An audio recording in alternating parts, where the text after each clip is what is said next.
How's it going? How you doing? Welcome to the stream. Thank you for the good luck in the run. The speed running is so great. What isn't there a speed running too? I mean, there kind of is a little bit. Oh, look at that. DI, SDI. It's called TAS.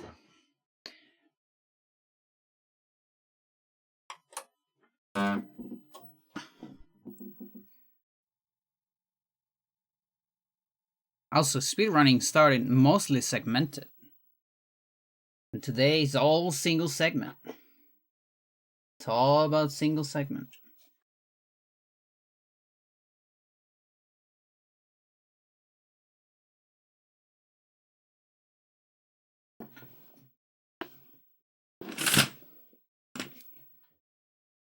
Alright. So, I destroyed the biochar a little bit because the color, the purple wasn't convincing me. So I got the base again. But I got a new purple. This purple is a little bit more saturated. Because the other one felt like too close. Like the low saturation on it made it... You couldn't quite see it. With the gray. Curtain closing? Yeah, I can put that.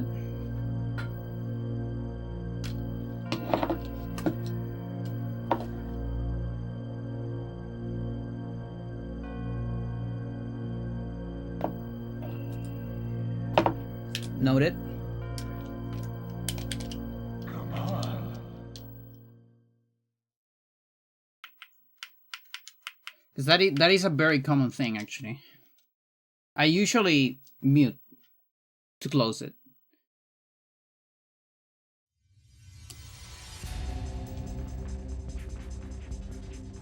Stupid office days, I see. I'm doing alright. I took like a 40-minute nap or so after taking lunch. I ate lasagna, bolognese. Good. I love that shit.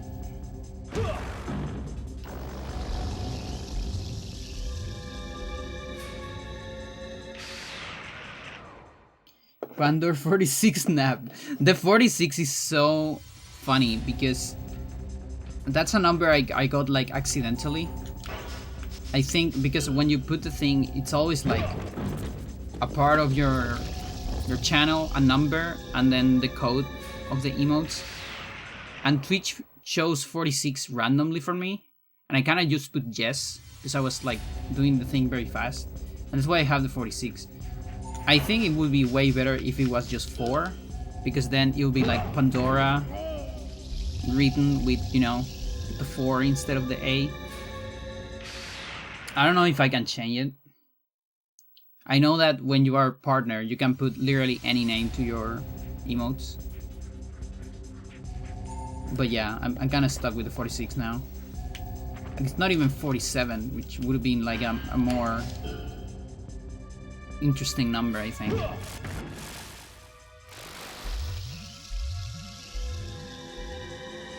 Yeah, but like, what even is the 6? 6 is like G, Pandora. Something like that.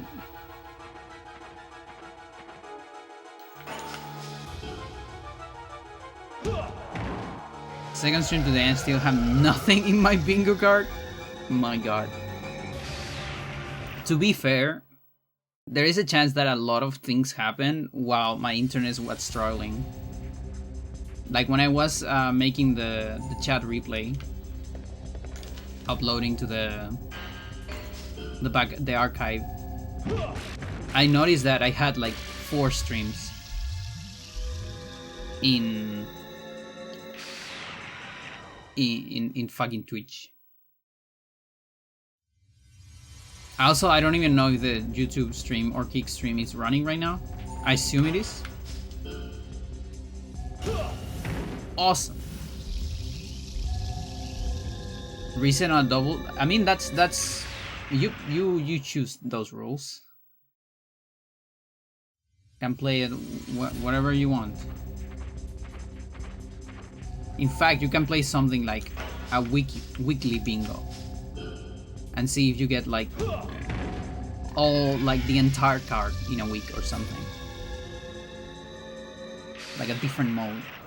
It's up to you.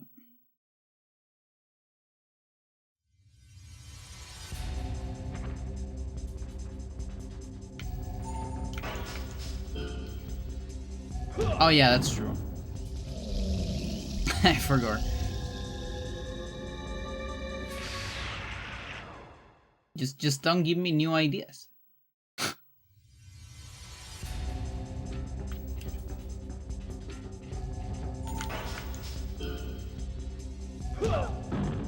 Copy into paint.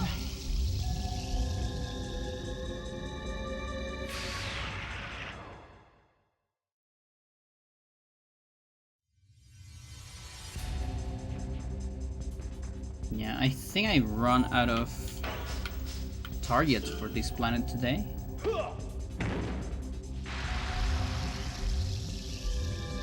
142 maybe?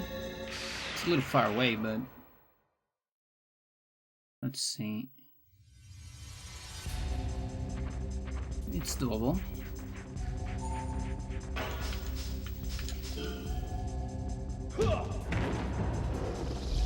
There are no rules. Yeah, there are no rules. You can do whatever you want, Chad. This is for fun.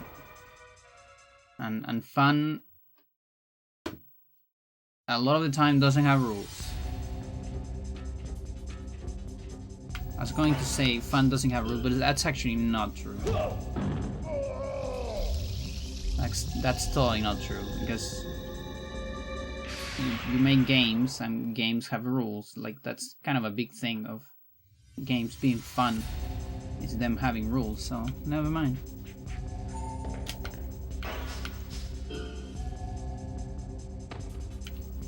Weather today was confusing. It was all cloudy in the morning. It was going to rain, and then went home.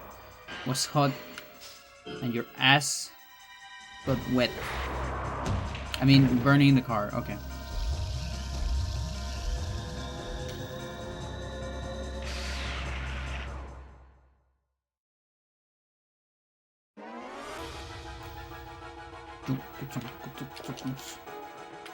You missed.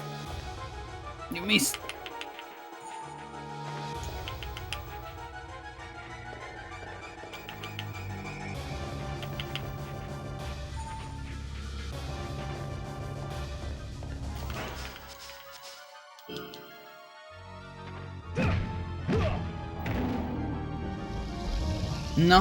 No, in fact, it has been similar. We had like a little bit like last week. It got pretty, well, not pretty hot, but like warm. We're considerably warm days, like 24 degrees. And now we're kind of in, it's very variable days. Like it's supposed to start raining today.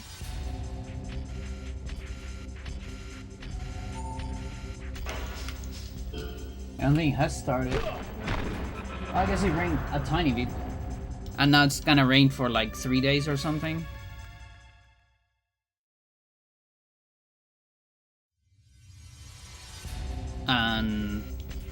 And yeah, it's gonna get colder, but yesterday was kind of in a weird spot where I went out to the uni go club, and I went out pretty much with these clothes. I will walk like 3 minutes, and I was like, oh, it's kind of hot, take the scarf off. And then another 3 minutes, oh, it's kind of cold, put the scarf on. And then another 3 minutes, and so on. There's a lot of that.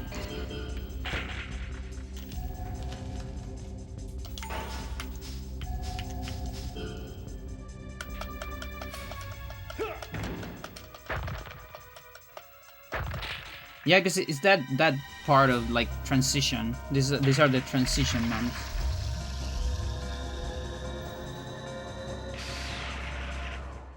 And I know all about transition. Chat.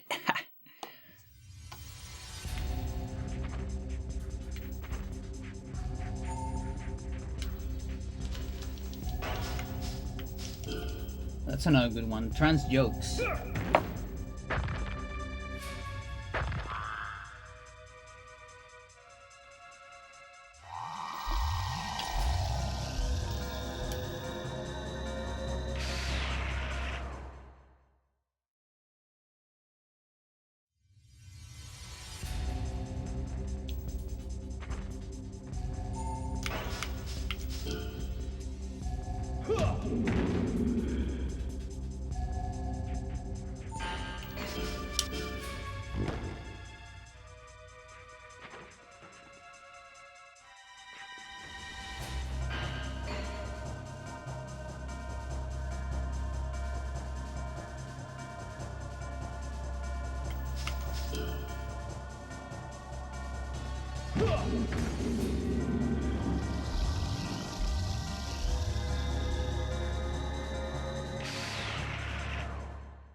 Chat, the hand green situation is crazy. Like I keep finding more stuff. It sucks.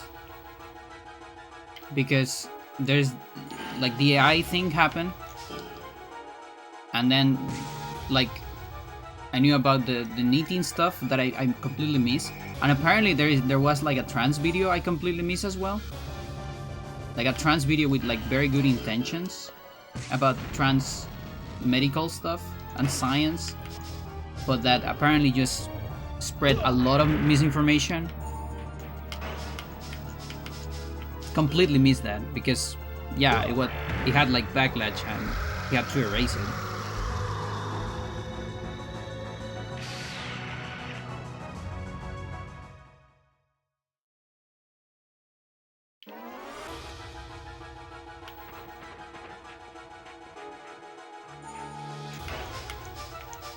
Yeah, and that one was even before AI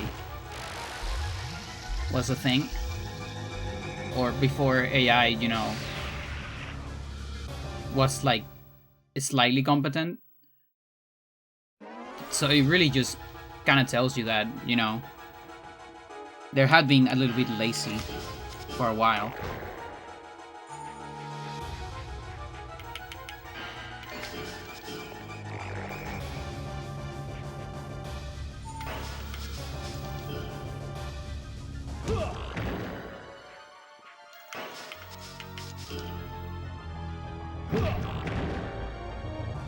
You didn't die?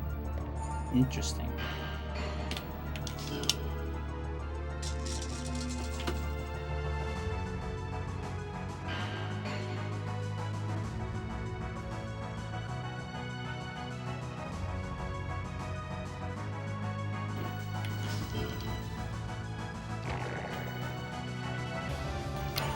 I don't even know. I don't even know, and honestly at this point I don't care anymore. I stopped following his channel. It was also funny because after the AI stuff happened, I went to see if I was subbed to the channel, and it turns out I was never subbed. I never really subbed to it. I watched some videos from it when they appear in my feed, but I apparently never subbed to him. So I didn't even have to unsub. Who are we talking about? Han Green. It's a YouTube guy. The guy behind SciShow and Crash Course and other things. It's kind of an old YouTuber on the science YouTube sphere.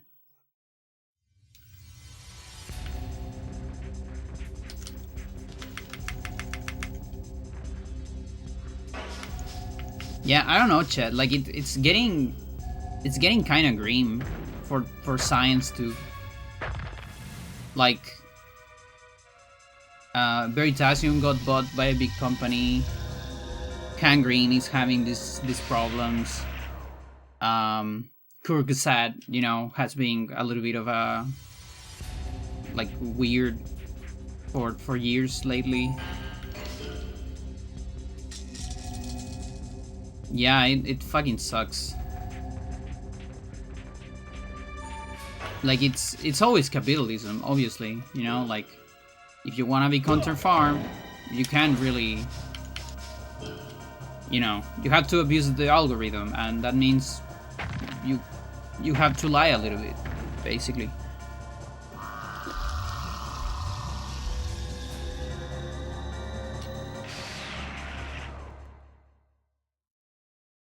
Because otherwise you run out of interesting stories very fast.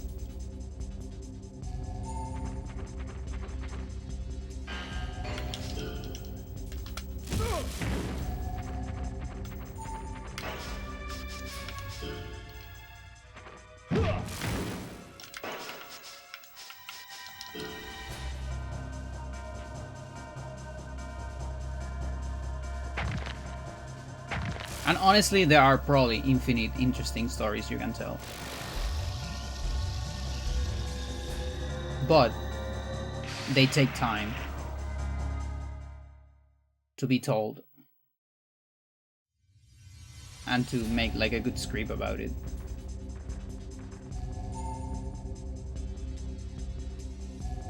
And it doesn't matter how good of a writer you are, I don't think you can tell an interesting story every single day.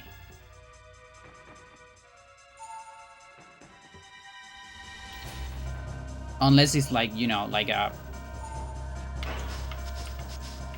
mouth story, you know, like, yeah, you can. I mean, listen, chat, that's what I try to do here on the stream. I try to be interesting every single day. Haven't you heard my audios? I have. Very interesting story. A mouse story. What is going on? Like, my two most important people just chopping the stream at the same time. What? That's crazy. I was not expecting that. No, but I mean, chat, I mean like a movie story, you know what I mean? Like, yeah, I told you about what happened the other day with the Encerrona, the pincer attack outside, and the alarm. That's interesting. But I didn't make a movie about it. I didn't make a YouTube video about it. Because I'm not a counter farmer, Chad. I do a little bit of clip farming, yes. But I don't spread misinformation in the internet.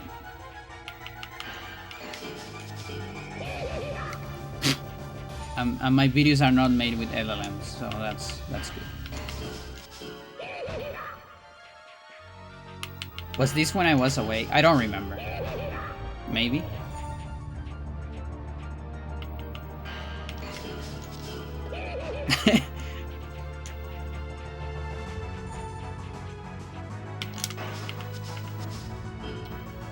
What alarm situation? Yeah, it was. You were probably away then.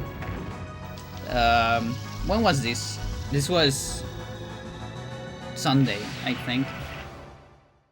It was Sunday. An alarm started sounding. We have a communal alarm here with the neighbors, so they activate it. You know, every time they see something suspicious, and yeah, so it got activated.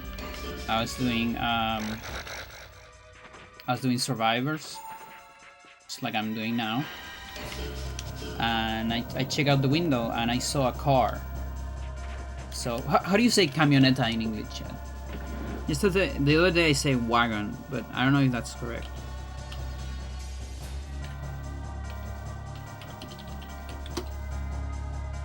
Van, pickup truck. I don't like any of those. It says wagon. Carro, el carro, la niña, doctora. Okay, I'm just gonna say wagon. I don't give a shit. There was a wagon and there was a car. Two different things, Chet. Okay? Different cars. Small car and a wagon. Slightly bigger car. Station wagon. Okay, so you get the wagon. It's stopped in the middle of the street. There's another car behind the wagon.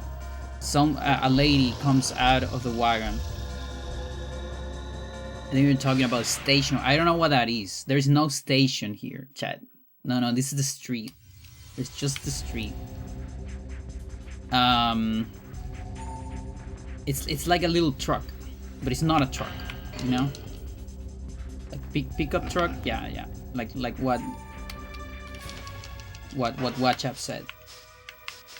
Pickup truck. But it's too long. I'm not gonna say pickup truck every time I'm gonna refer to that. Chat, I'm gonna call it wagon. Okay? It's a car with roof extended backward over a large cargo area behind the rear seats. Okay, that thing, but without the roof. Without the roof, chat. La camioneta. Alright. So stop. Lady comes out of the car, grabs a peñasco, a stone, and like warns the other car that she was going to throw it. Or something like that. There is like an exchange, swearing and big words and yelling between the parties involved. Lady gets into the camioneta. She starts going in reverse, like a little bit, you know, kind of as a warning. The guy behind goes in reverse, a tiny bit. The girl yells a little bit more. Start going in reverse, massive, without stopping. Almost hits the other car. The other car escapes in reverse, like an entire square. Disappears. Lady in the wagon disappears in the other direction.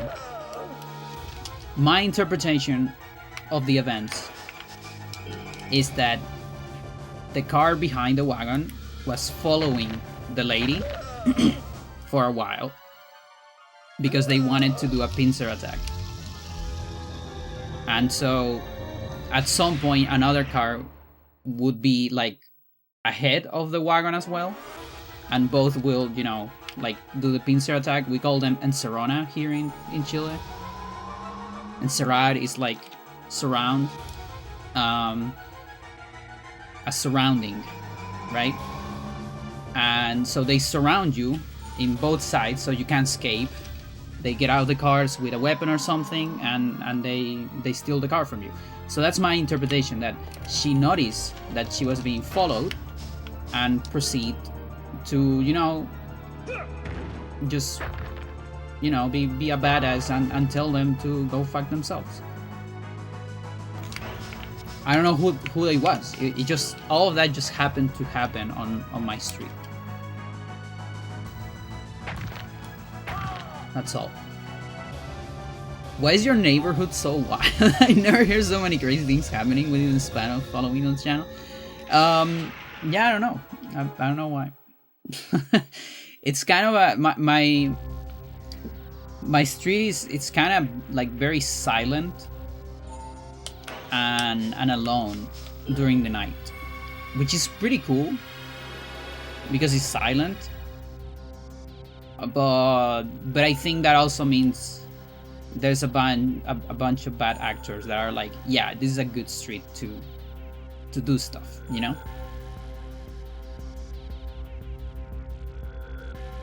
The funny thing is, never ever, nothing ever bad has happened to me ever in my entire life. I think my luck stat is like massive. Because I've never been into any trouble. I never got robbed. Nothing. Like, the worst thing that happens in my neighborhood is the noise for me. How often you go outside? Okay, let's put it this way. So I'm gonna tell you a story. Let's talk about more interesting stories, Chad. So when I was at school, I didn't live on this house, but I live in San Miguel, which is the same like commune as my house. Just in like, it's like 2 subway stations away. So it's pretty much the same place. There was a period of time where I had this friend, Saint Michael, exactly. I had this friend, very good friend at school, that lived close to me. So the school is here, my house is here, his house is here. So you know, the school is kind of in the middle, like midpoint between the 2 houses. I would frequent going to his house a lot after school, and just stay there like a lot because we were good friends. We would do stuff together, and I would leave his house almost every day of the week between 1 and 3 a.m. and I would just walk to my house. You know, it's like, how many squares? Probably like 4 or something like that, or 5 maybe. Not that far away, but it can still be dangerous. And to give you a reference, this friend of mine also did that same walking a bunch of times. He got robbed about 4 times. Other classmates as well. Me, I did that for like months. Every fucking day. 3 a.m. in the morning. Never saw anything. Maybe you are the robber. That's the funny thing. Chat, there is a thing about walking in the street. You have like aura. The way you walk is important. Also, you walk in the middle of the street. You don't walk in the sideways when you walk at AMs. No, you walk in the middle of the street. Right? So people come and they are scared of you. When I'm walking, the people cross the street. I'm walking in the middle of the street at 4 a.m. in the morning. There's a car in the distance. It looks at me and it fucking changes direction. Of course. That is important, Chad. You have to expel that. Obviously. I mean, that's part of it. That's gotta be part of it. But I mean, listen. My log stat is massive. You know who else is massive? No, not her, because she's so small. Conqueror's Hagi, exactly. Yes, indeed. Ah, shoot. I thought I needed to press 1 more time. Well, I lost how much, chat? Half an hour? Well, because when you cancel, you can't select another one, because this game is ass. Ugh. Well, there goes half an hour. It's all your fault. You distract me.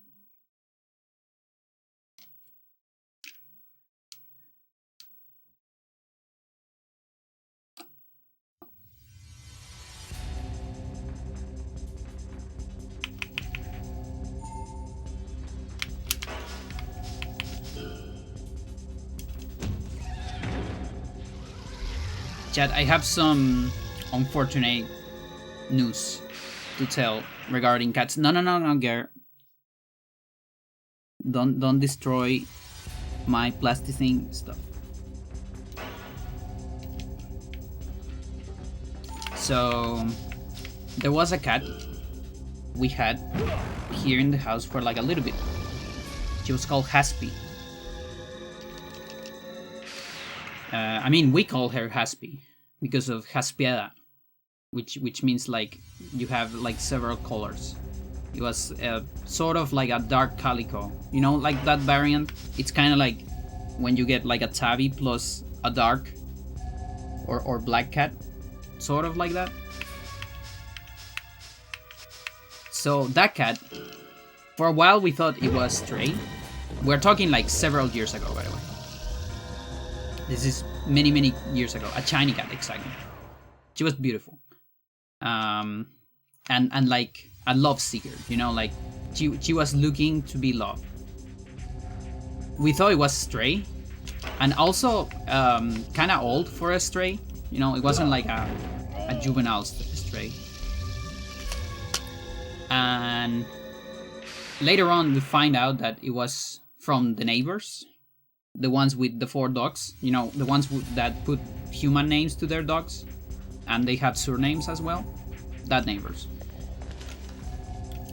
Those neighbors are very famous for not taking care of their cats and not giving a shit about their cats, and like having quote-unquote cats, but in reality, no, they're kind of stray anyways, or they end up stray.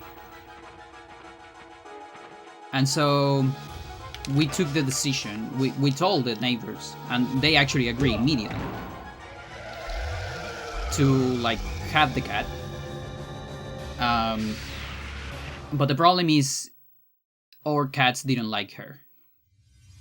Like, they would fight a lot, and so we were looking for a house for her.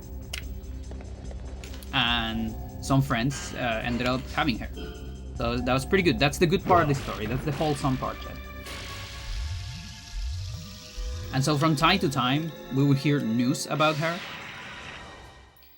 And also, we were a little bit of a cat hotel, like a couple times, when they were to like when they travel or whatever.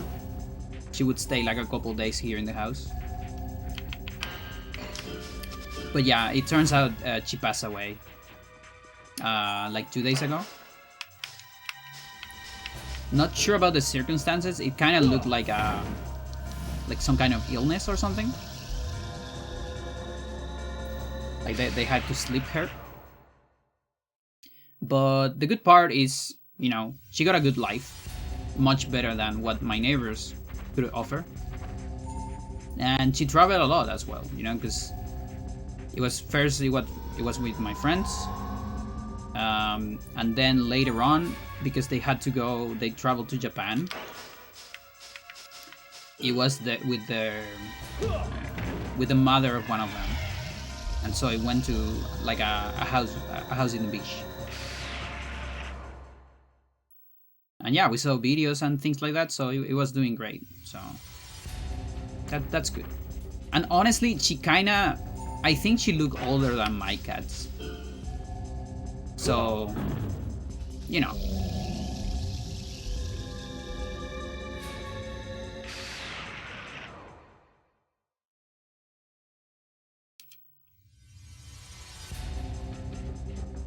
It was still a little bit emotional because, you know, we have it for like a tiny bit. Even the cats that I have a tiny bit, I do get attached to them. Like, well, Cedric was our cat, obviously, but Tosin, for instance, we had him like a couple months before we also give him to someone, kind of for the same reasons. Well, actually worse reasons. Technically the opposite. He was a little bit of a bully, particularly with her. And I cannot accept that, you know? Because she was first in the house. So, if you bully Freya, you're out. I'm sorry. But you know, when he wasn't being a bully, he was a good guy. And I've never seen in my entire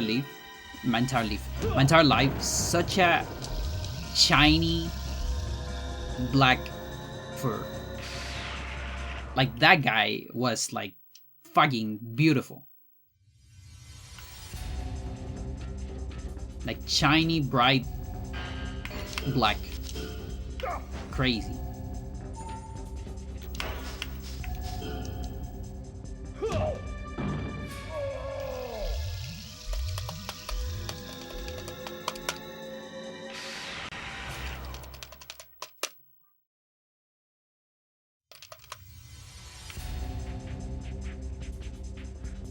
Skinless poison potato.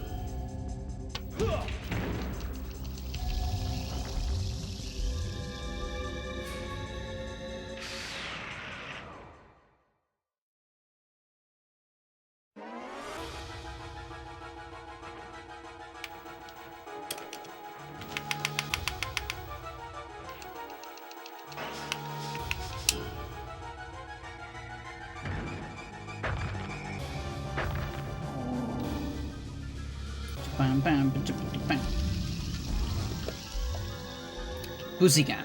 Yes, indeed. How's it going on? Welcome to the stream.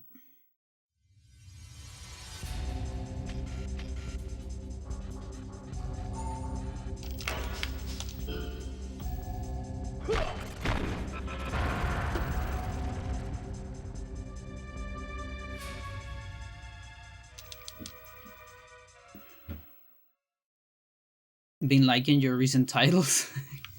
I'm running out of titles because I've been streaming this game for quite a bit, and I'm pretty much always doing the same, so I need to get creative. Big go. Need ideas? Absolutely. Always. When my girlfriend asked for cats a couple years ago, she asked for a bonded pair of kittens.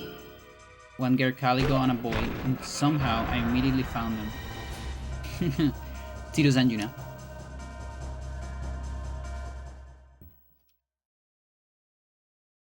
So those are great cats.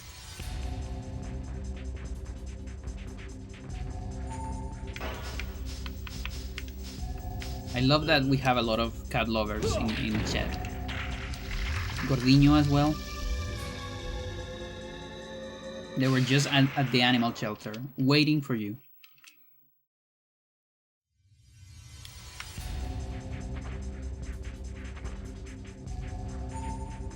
Yeah, I love Pussy.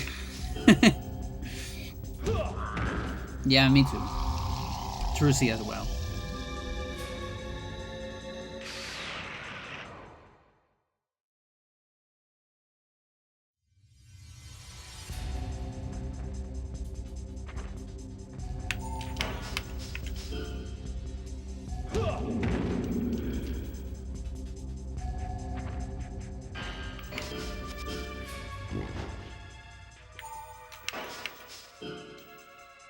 Gordinho is watching stream with me. Nice. Can he see Freya?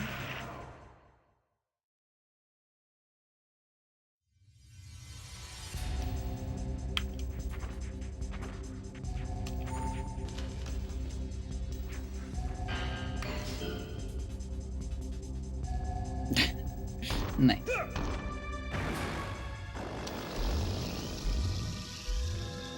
Okay, I only have like 13 chips for that. Yeah, no, that's not enough. So that can wait. Oh, but there's one fleet that is arriving.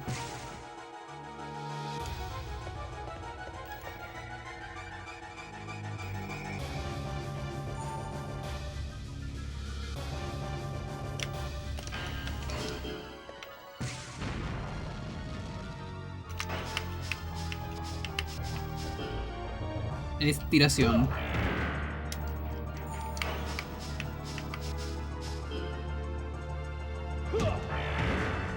Change barrel chat. Yes, indeed.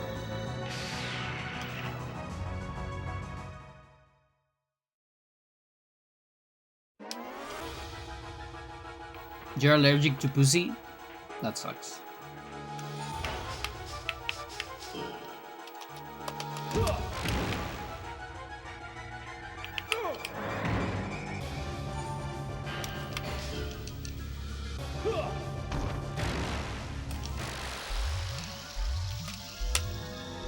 Like, out of jokes, chat, can you be allergic to, you know, them sexual parts? Whichever. I know you can be allergic to some, like, some what is it called? Like condoms or things like that. I know you can be allergic to some materials.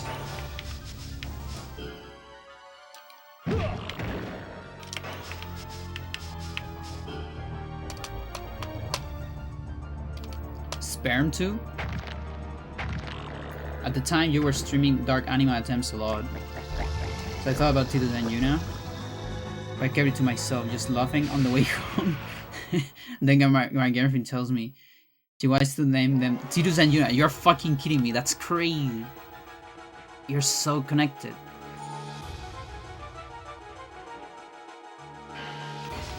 Holy shit. Condoms are really problematic sometimes. That's why a lot of porn performers don't like using them. I mean, I feel like porn performers,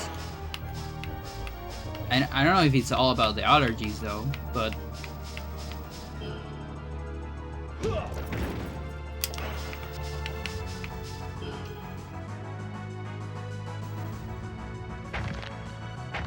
Chat, the other day I saw a video, like I had this thing when I upload a video to the archive channel.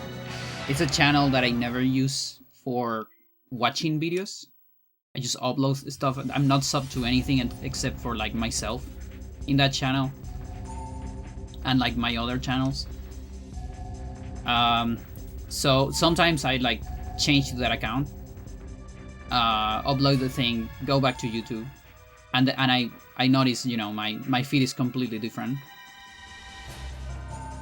There's a lot of videos that are like, it's like a lady with like, I only see the thumbnail. I've never clicked on the video, but it's like a lady, usually a hot one, or at least, you know, like conventionally attractive, in like a dark room or something, and the title is like, I don't have any friends anymore, or something like that, and the video has like so many views, and it's like, what are we doing here? Like, what is this? What is this format of video? And honestly, I don't want to know. Actual clickbaiting? Yeah, absolutely.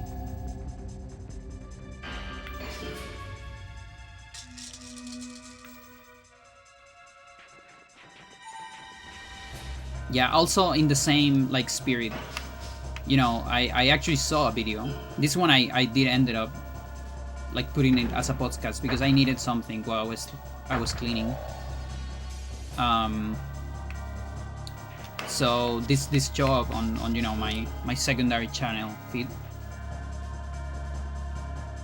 I don't remember the name of the video, but it was something about porn. And you know, I really like video essays about porn because I feel like it's kind of a topic that a lot of people don't like to talk about. Like, for example, there is a new channel I discovered. This is on my main channel that I really like. I don't remember his name, but he talks about hentai, waifus, fan service, a lot of like very, very cool topics. It's really, really good, chat. But yeah, this video I saw, it wasn't good at all. In fact, I fucking hate it. Oh, I couldn't finish it because I was like, dude, I can't believe the amount of bad takes you're giving me. Like, these are like, I don't know, dude. Like, I expect this from like Philosophy 2 on like 2014. Like, sure, but it's been like 10 years since that, so I expect a little bit more than you. From you, you know, like, are we still using Freud to justify everything? What is this? You're using the journey of the hero to justify porn? What are we doing here? It's like, oh my god, I love video essays and I love weird shit, but I can't remember the last time I saw such bad takes in like trying to be philosophical and shit, but completely failing. Oh my god, it was so bad. It was so bad, and also like, but at the same time, so well produced, you know? Like the same level of production than your best video essays. And like, if you don't pay attention to the stuff, it's like, yeah, no, this is pretty good, right? But no, it's like, it's awful takes. So male-centered too.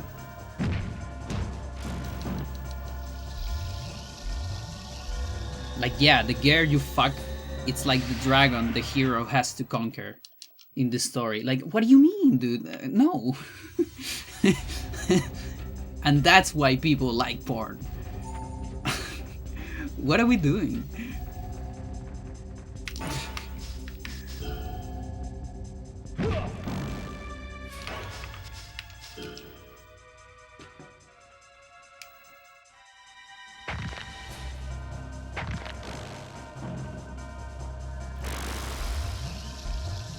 The philosophy tube game. The thing is, I was a philosophy tube fan, you know? I like Abigail for a while. But I don't know, she fell from grace. And kind of got boring. Her videos got so samey and so like there was so much like fancy stuff. Like, I'm gonna give you an example, but with the camera, and I'm gonna do like a very fancy camera pan, whatever, you know, and it's something that you could explain it on like one phrase, but you spend it like fucking 10 minutes doing like a cool camera trick for no reason. Doesn't add anything to the substance of it. I don't know, dude, like... And at the end it was just her, like, summarizing a book she read to you. And that's it. And sometimes it was even like a bad book. Not even like a good book. Like, it just got so boring the last years. At some point I was like, why am I even watching this? Like, seriously? Like, are we seriously gonna talk about Freud again? Like, listen, I respect Freud, his work, not the guy, because the guy sucks. I respect his work more than his work. I respect the people, the Freudian people. I respect, rather, you know, people that base their works on his work and did something different. That's what I respect.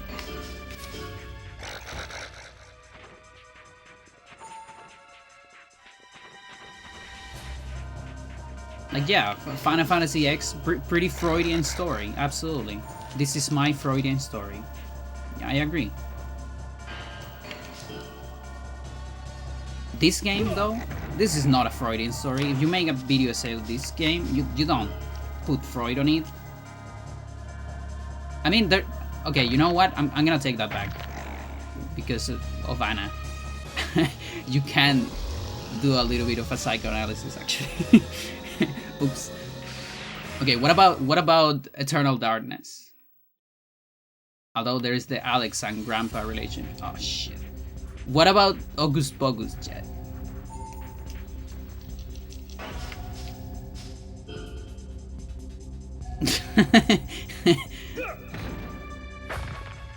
Fucking Freud. The people of Freudistan, exactly.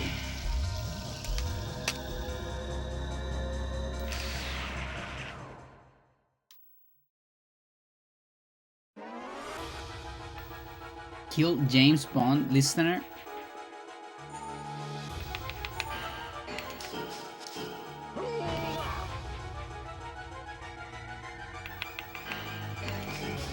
You were getting pegged by a clown 2 minutes ago. Oh, that's a new way to describe Susma. I haven't heard that one.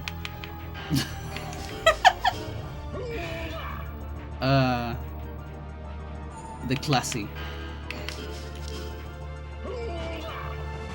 classy heaven. Their name is Susma, and they love Cueca. Okay, watch up.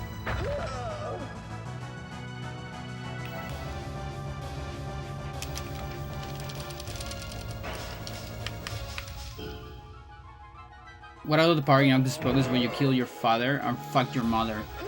Well, in Hocus Pocus you kill the... There is... It's similar. You kill the leader of the Council of Wizards. And you get the girl. I don't know if the girl is your mother. Probably not, but it's Popoba. ¿Quién es WhatsApp? I don't know, you tell me. You have that name. Chat, it's over. No, what do you mean? What do you mean? Maybe it's Leaf. Okay, it's this. It's fine. It's fine. It's fine. It's fine. It's fine. I didn't learn it. I didn't learn it.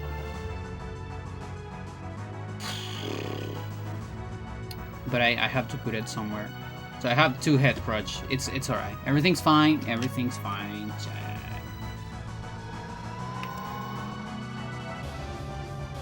Yeah, you are the one that doesn't want anyone to know your lore behind Watch Up. And you keep making a big deal of it. Like, yeah, you don't know. What's that about? And you'll never know. Haha.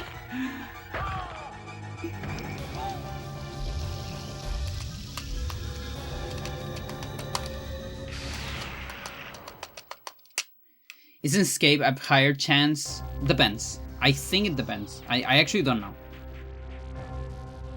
I legitimately don't know. I kind of feel like it depends on the technique and the level the opponent has.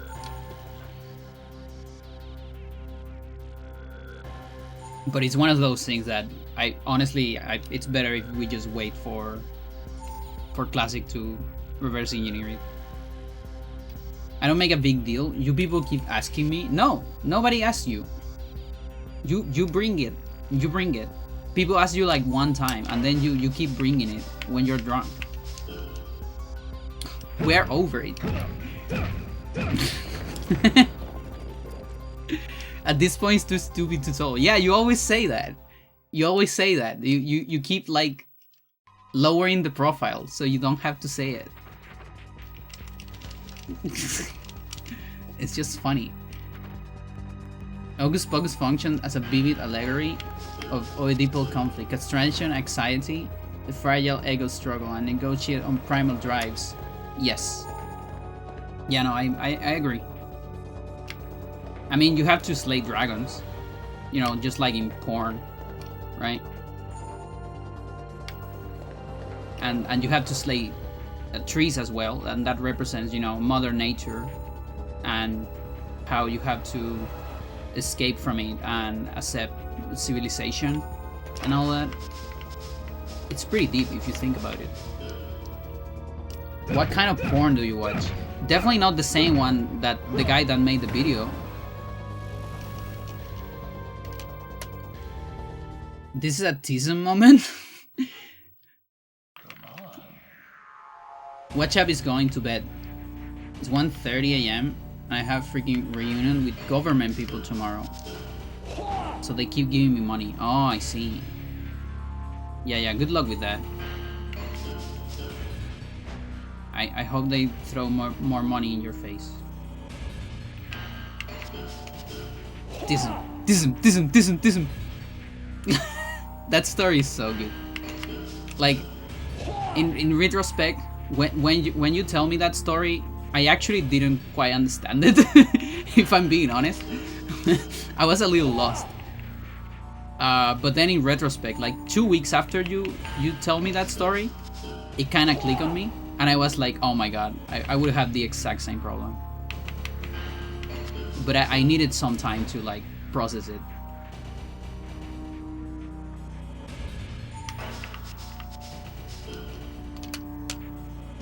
That makes it so much better. Tism. Gotta get it to the government. Like a motherfucking weatherman. Dragon slaying is just a metaphor. Yes, indeed. Yes, indeed. Just like the hero's journey. And metaphors can be bad. That's something that being a metaphor is not an excuse to be bad.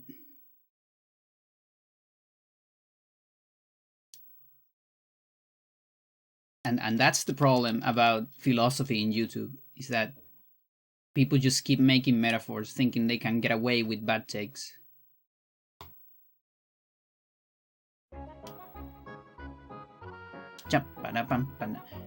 It's really all about getting laid? Yeah.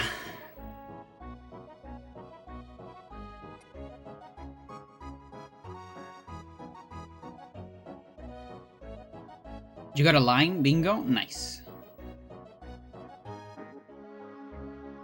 Beautiful. Give it up, baby. So, 67. Everything on 69. Can we get everything to 69? It's gonna be hard. Because I need to go like all in punches. Why else do you think there were giant mushrooms? Yeah, like Mario Bros. Mushroom, you know, cock. Everything that has the shape of a cock, it's based on cock. You know, mushrooms, they got created by God in the image of the human. Oh my god. Thank you for the gifted sub to watch up so much. I'm overcome with emotion. By the way, the you get a bingo, you have to give us a sub. That's a little bit of a joke. You know? Only if you have disposable. I appreciate it. But thank you. If you have a good situation, it's good. If you don't have a good situation, be more reserved maybe. It's up to you. But thanks. I am overcome with emotion. No, it's alright. It's alright, because Watch Up is also all about autism, so it will probably appear eventually. Yeah, no, thank you. No problem.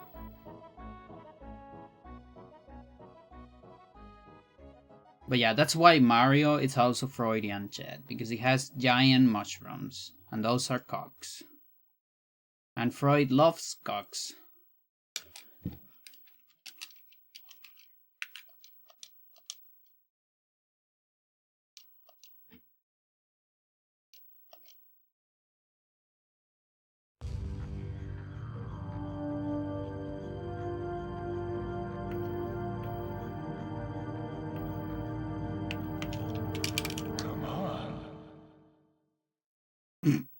Message. What's going on?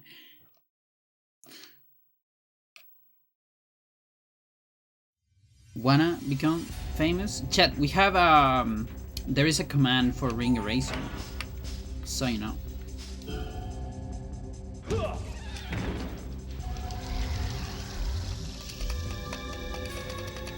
There you go.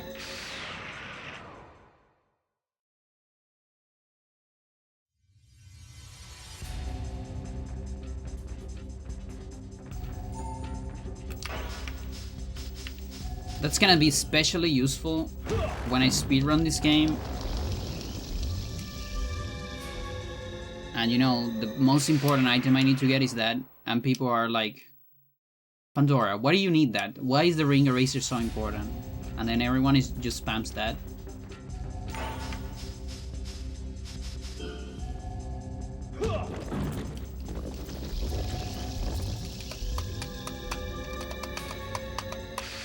Show money. Okay, you know the rules.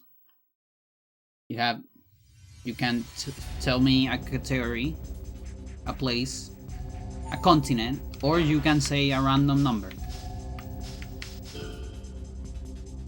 And I'll figure it out from that number.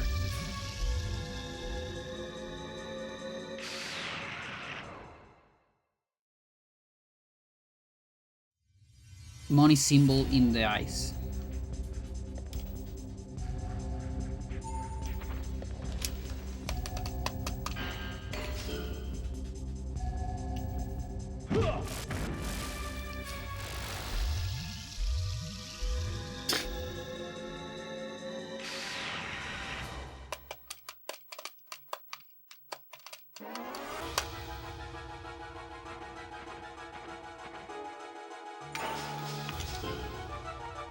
Costa Rica. I actually have stuff from Costa Rica. Is this like my first week on Procyon? Procyon.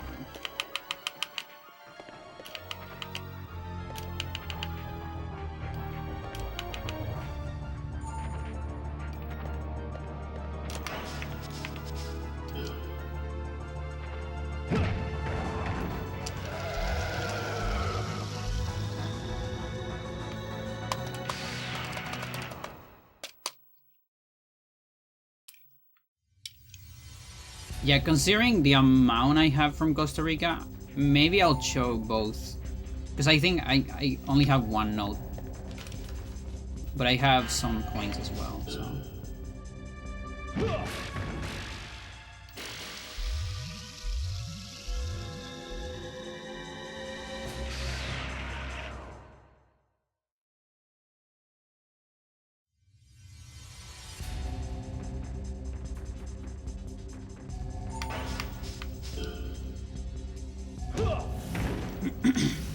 Or side throw? Yeah, both.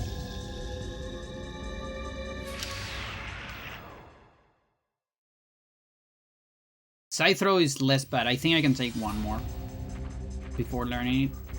But neck throw is at one time.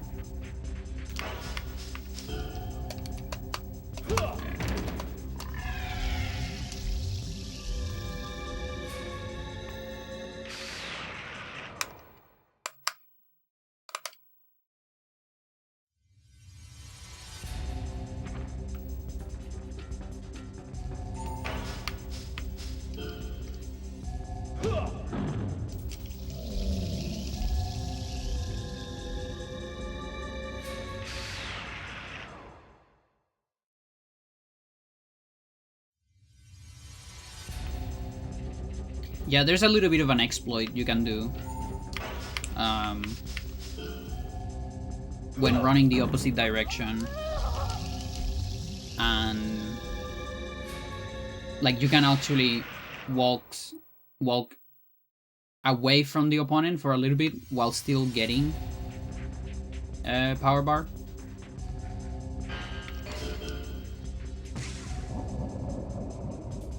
Like this.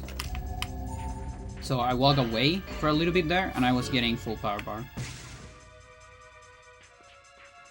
While Johnny is, like, turning around.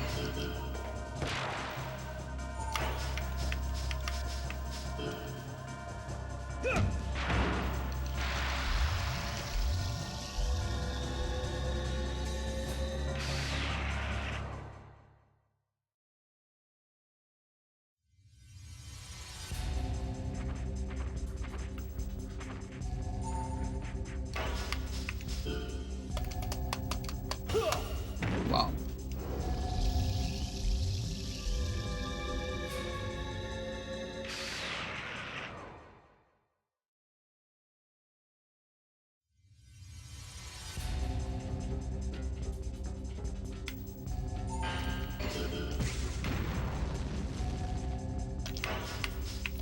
Who do you think you're shooting? Ugh. Okay.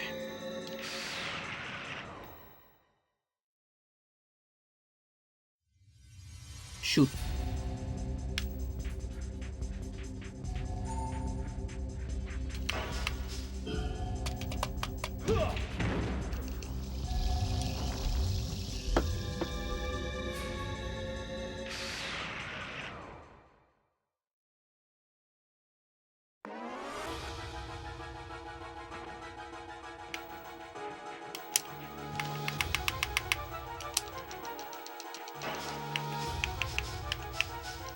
There's 2 new emotes in Discord.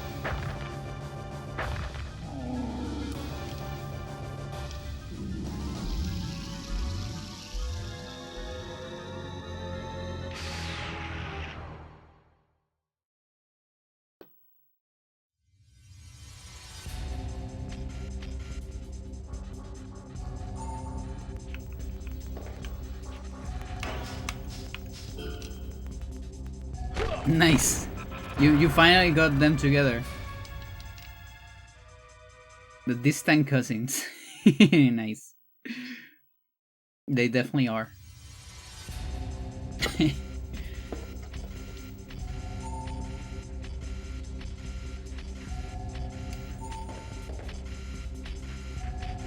Yeah, it could be bigger.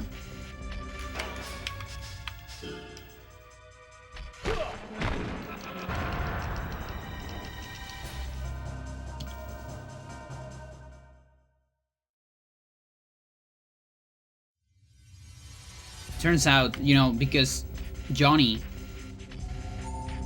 The thing is, Johnny is expelling. Because Johnny got infected, right? By Migoya nanoparticles. and he's actually been spelling them a little bit after like a little bit of time. So as soon as he get into like a closed environment, and he actually spends so much because, so here's the thing, so he's expelling things, but it's not enough to infect people, you know. It's just not enough. It's like it's enough to tag them, but not enough to infect them. But since he got, you know, he got into a close confine in a small space with the taxi driver for fucking hours and hours. He was spelling a lot of particles, and the taxi driver absorbed a lot of them, and that's why he ended up also a hybrid later for Hybrid Heaven 2, Hybrid Hell.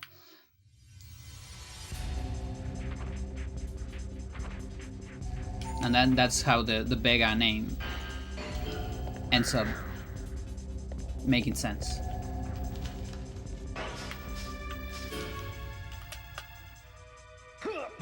Yeah, he's actually the only one that gets infected in that method. Before, you know, the Migoya Johnny later on starts the real invasion and start infecting more people.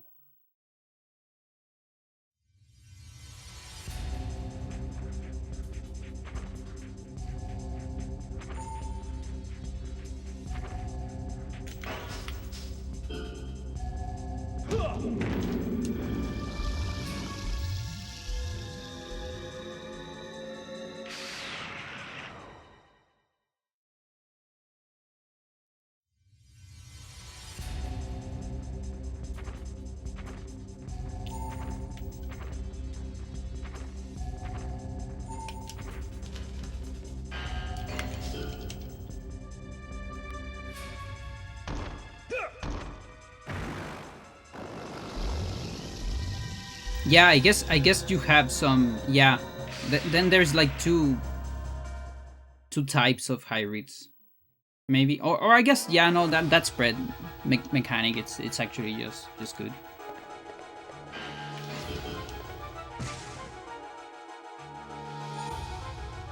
Like maybe it's not enough to transform them, but enough to like leave the genes there dormant, and then years later, when the plan begins, the Migoya Johnny does a certain something to activate those dormant genes, and that's when they turn into hybrids. And of course, Jane, because she was conceived after Johnny was infected in Holly's womb, she develops antibodies to the Migoya spores. And that's kind of how the game starts. She's like, I don't know, maybe leaving a party or something in the night, and she takes a taxi. And the guy's like, hey, where to? Yeah, let's just go to Washington, D.C., that's fine. Oh, that's pretty far, you know. And then there's like some news in the small TV, because the guy still has his small TV. He loves that small TV. Has it for so many years, for decades. And you see, there's like news about people going crazy and all that, and suddenly the taxi driver also transforms. She's actually not alone in the taxi. She went with like a friend. Her friend also transforms, and that's where you start. Like you have to fight, I don't know, the taxi driver or your friend or whatever. In the middle of Manhattan. And there's like chaos everywhere because a lot of people are transforming into hybrids. And you know, there has been a policy because Russia and United States, they firmed the treaty, and war peace,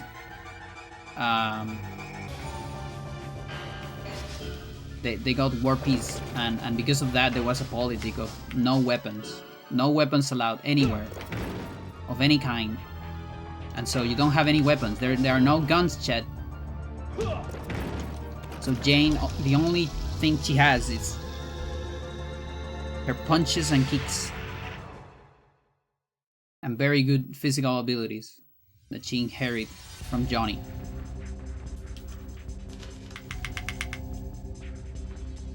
Migoe at 3, exactly.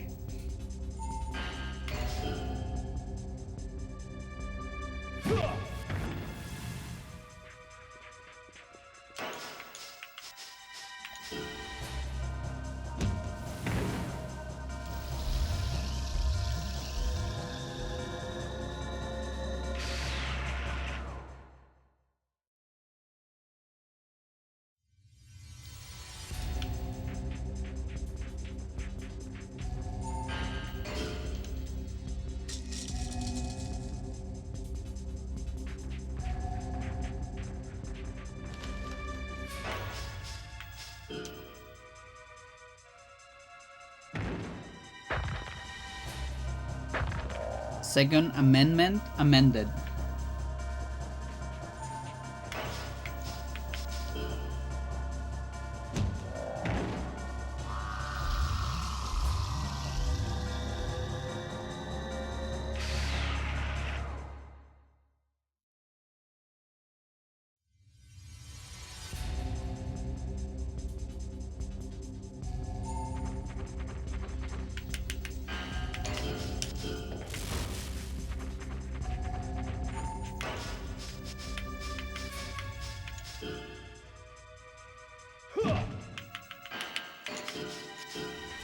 I gotta do the other one.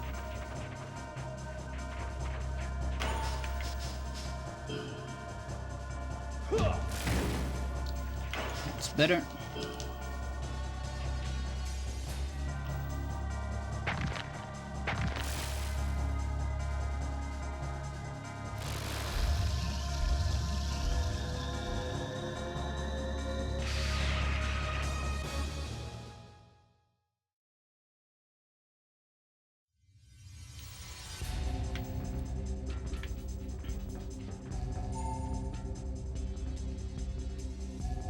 The new president? I don't know.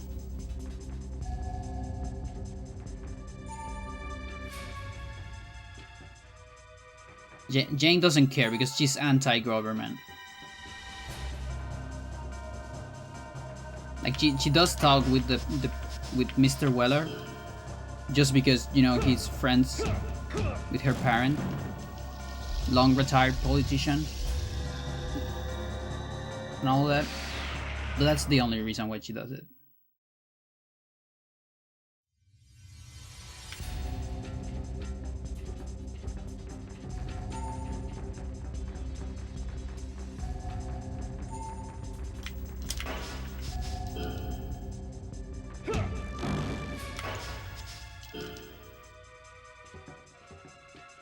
Yeah, also. Yeah, so Samers. Like, everyone thinks that he's going crazy because he keeps talking about an underground shelter, aliens, and how he saved the world.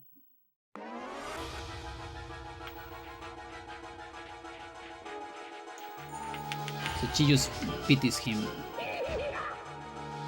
But after the events at the beginning of the game, she's like, oh shit. Maybe Mr. Weller was into something. I need to go find him and ask him what the fuck is this. And that's like your first mission. You gotta traverse a city full of hybrids and get to where Mr. Weller is.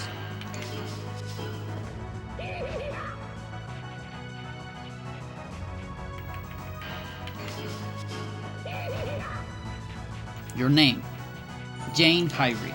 Your mission, find the president.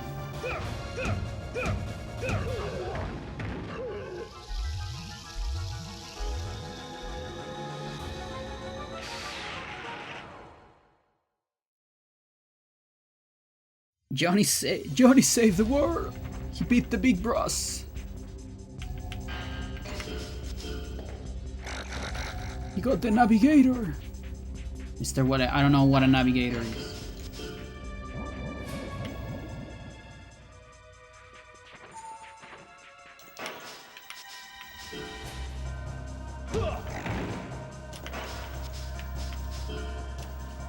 I didn't have a code key at the end. I thought it was over. Johnny had the code key. Imagine if Johnny didn't have the code key. We would have died below. Down there.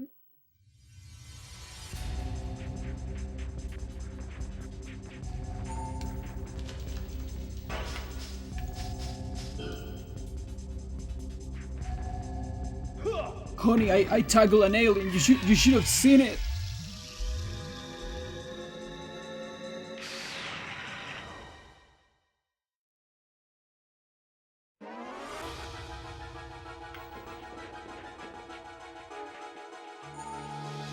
Oh, she's Electra. That's the new Alex archetype is Electra, the cyber lady.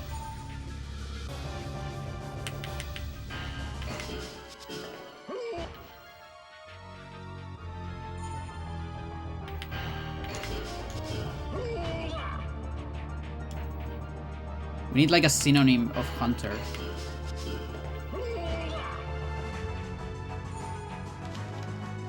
No, actually, just punchy.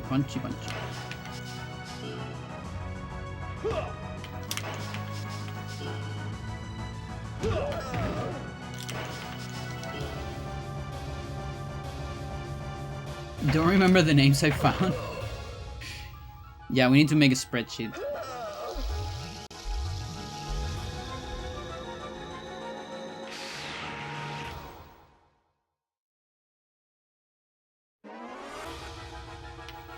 She has to beat up hot chicks, exactly.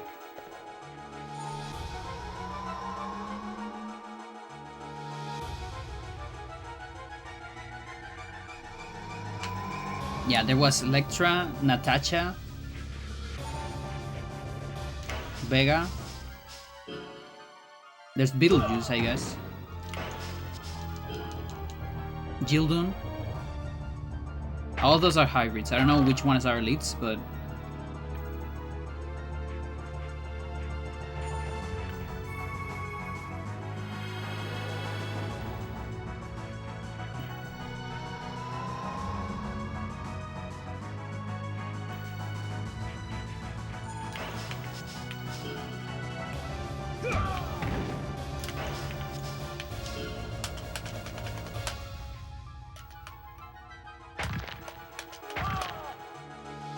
yeah, it could be that.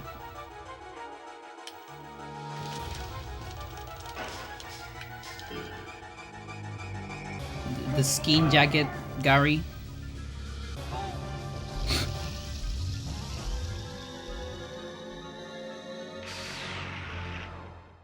We gotta make that fucking hybrid that appears at the end of the trailer.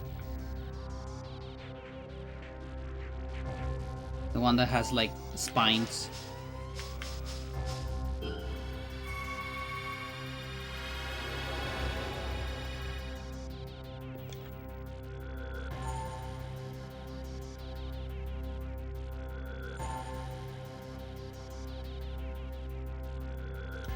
Creepy ass dude.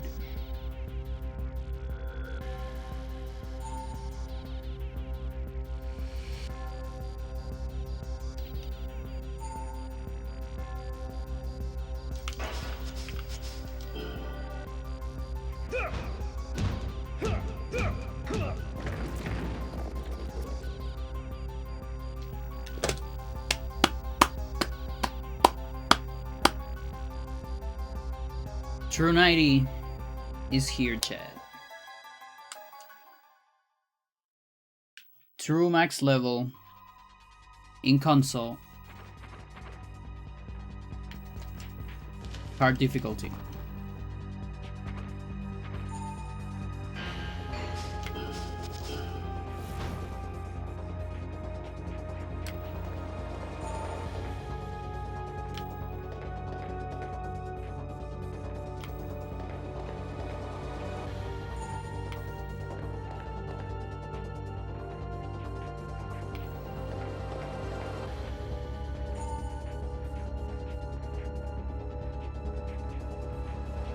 Repeat this for normal? Yeah, but for normal it'll take less time because max is 80. But yes.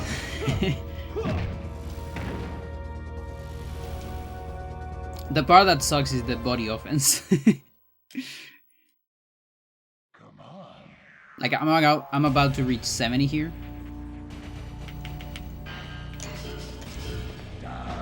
Like getting close to get everything on 69.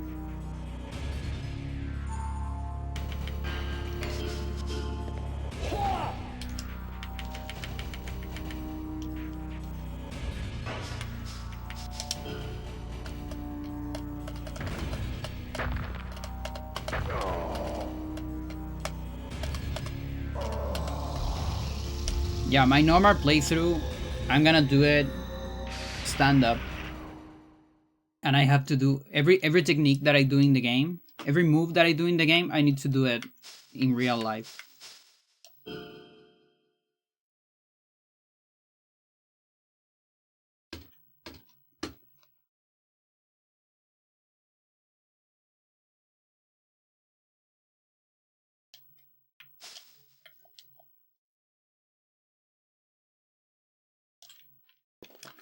Okay, so 61 hours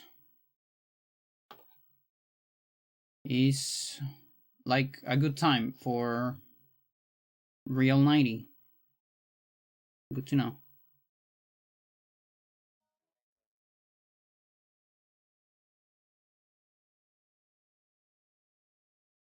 I want to see if I can find something. It's half the Ultimate's file time. Yeah. In Ultimate, I think we reached 200 in 110, maybe? Or not? I don't quite remember, actually. Like it's on the streams somewhere.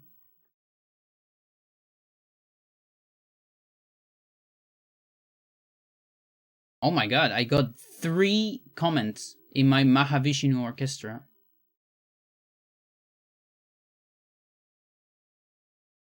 That's crazy. Thank you so much.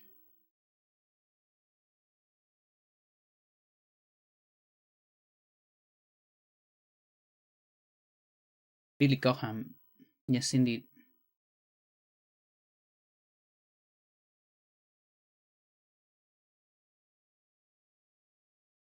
Okay, where's this? I want to find God hates a coward.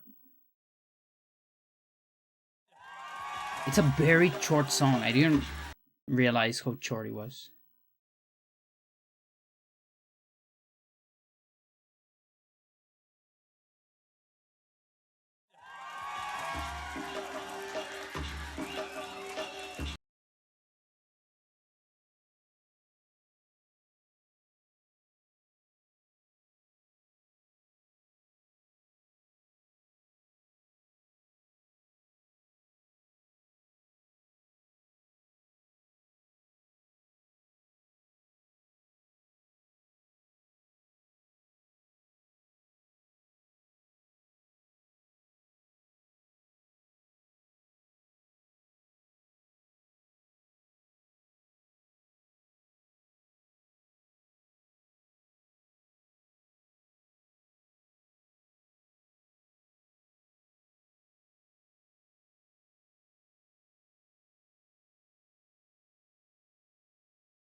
Hey Chad, welcome back.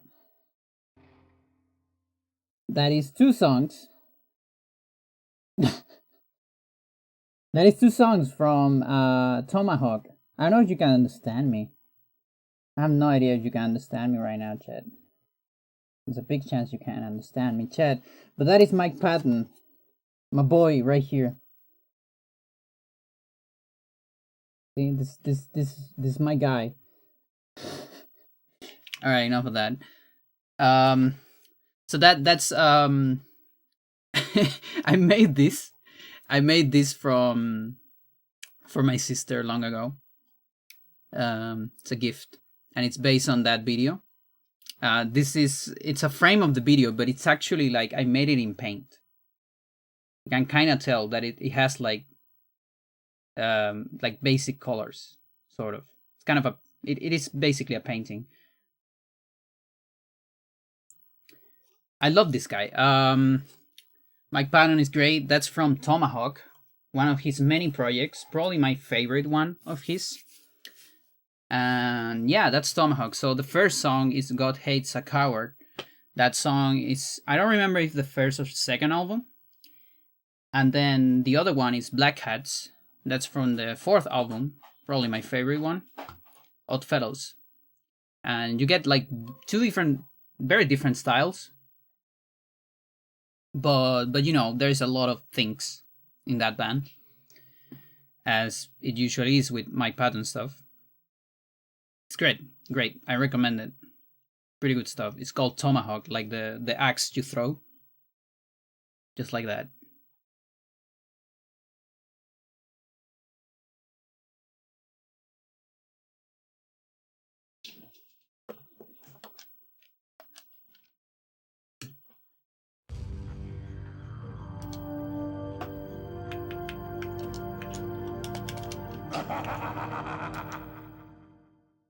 Mr. Weller. Yo, Mr. Weller.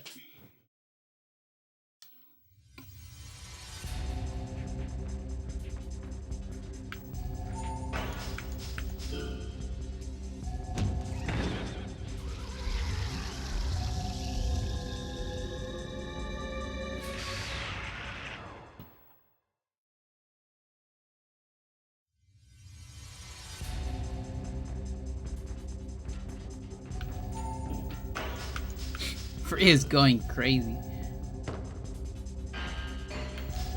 She's just running around in the hallway. Is it that time of the day, girl?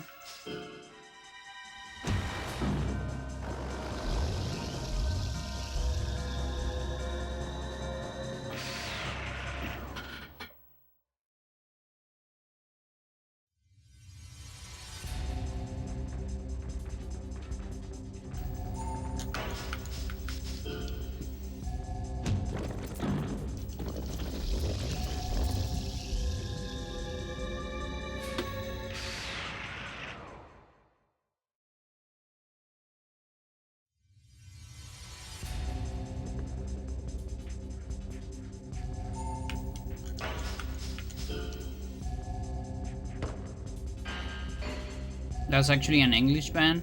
Because I didn't understand. I mean, it's because the way he was singing. Like, first of all, he was singing like this. You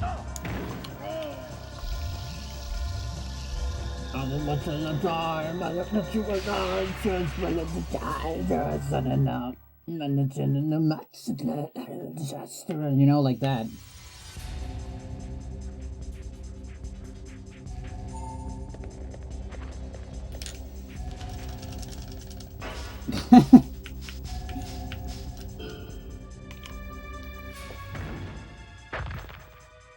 Yeah, no, that wasn't English. That's Mike Patton. He's the guy from Fate No More. That's his most famous band.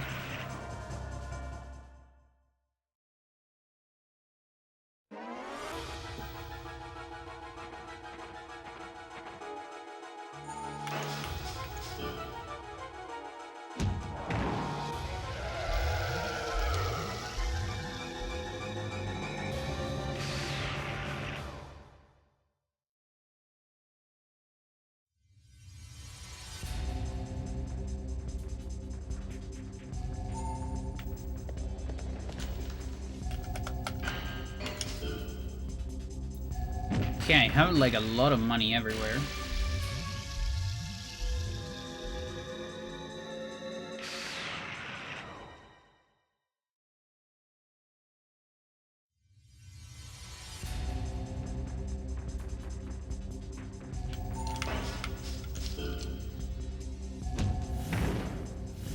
Oh, I forgot about the money. Are you still there, Stella?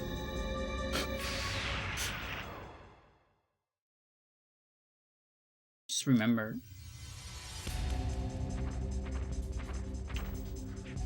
This is always gonna happen. I was just about to remind you. Do you mind waiting for this survival again?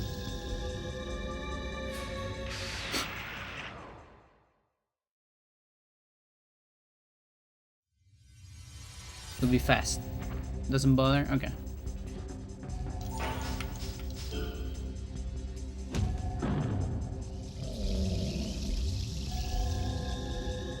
Okay, let's make it solar plant here.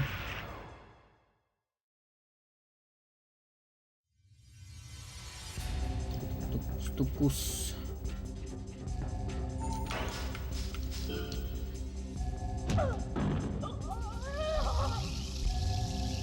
And I might need one here as well.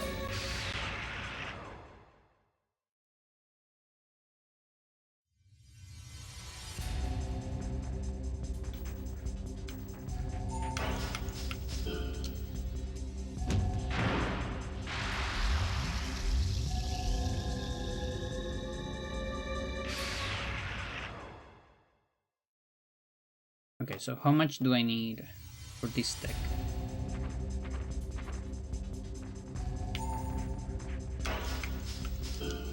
$150 there.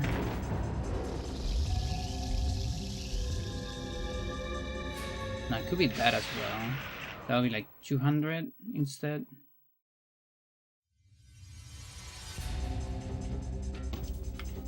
Don't have anything that is that.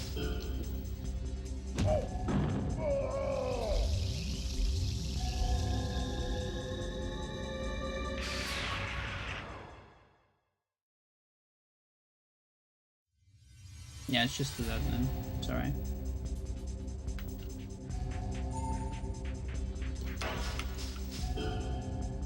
Researching the guy, and wow, never heard of him or Faye no more. I mean, that's fine. I would have probably never heard of it if it wasn't for my sister. She's very obsessed with my Patton as well.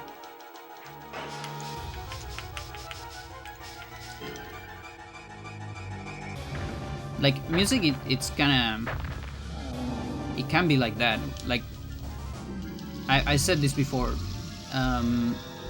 Before I was 16, I didn't know a whole lot about music. Disco Volante, yeah, I know that.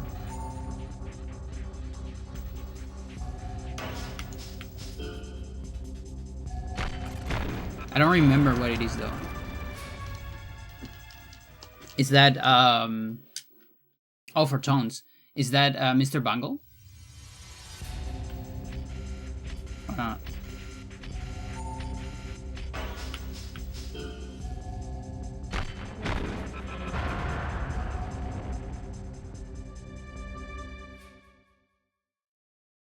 It's super tough to listen. Oh, okay, all right. So you're recommending Boku no Pico to the person asking for good anime. I see. I see.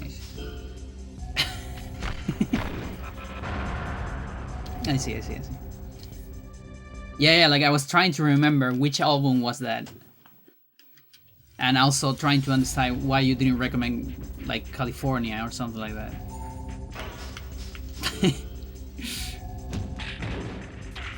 I see.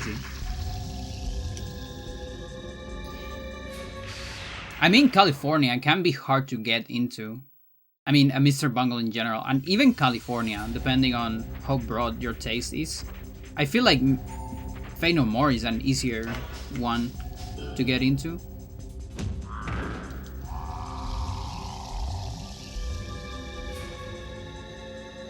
You know, Boku no Pico so no one can bait you.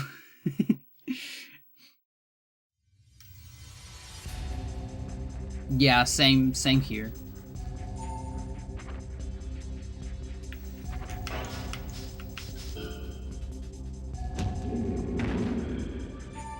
It was also like a big troll we did on at uni. So, but yeah, before like 16 years old, small Pandora. She did know about music, yes, but she wasn't very well versed in it. Like, I listened to a lot of Gorillaz, um, a lot of Eiffel 65, and like some stuff that showed on like MTV and things like that. Maybe. Like I definitely remember liking a couple tracks from System, but didn't get hard into it. Like Limp Bizkit even. I think Linkin Park, but like I wasn't into music like at all. Oh, I guess I also got like a period with Depeche Mode and Chemical Brothers as well.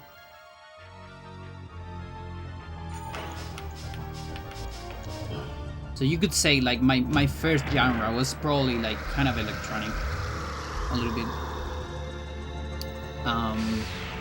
But yeah, I was mostly like listening to the same songs over and over and things like that. Like a lot of kids do. I know a lot of adults do that as well. But again, never trying to expand my music. My sister was really into music, but and thanks to that, I definitely got a lot of things by osmosis. That's for sure. But I never was interested in expanding it myself, or like making it part of my, like an important part of my life. Until I met these friends on at school, and that's when I got into like alternative rock mostly, and I started making music like an important part of my life. I also started playing bass back then. Got big into like Red Hot Chili Peppers, Muse, The Strokes, Arctic Monkeys. You know, a lot of alternative rock. Franz Ferdinand, Radiohead, and then eventually I started dwelling into progressive. Like I asked my dad for more of the jazzy side and like classical rock. You know, starting getting to like Mahavishnu, Led Zeppelin. I had a brief period of AC/DC, Black Sabbath.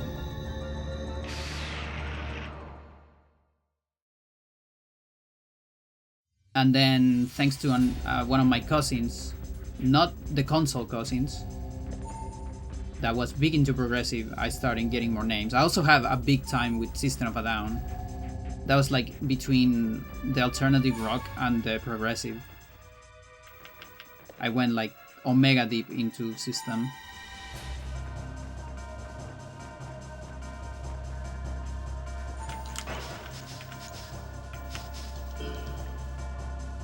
Yeah, and eventually started going more towards progressive as my kind of like to-go genre. But I can listen to a lot of stuff.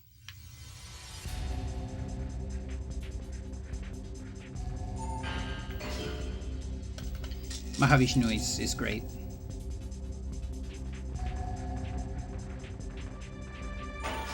I never saw the Mahavishnu because, you know, they're kind of old. But I saw John McLaughlin.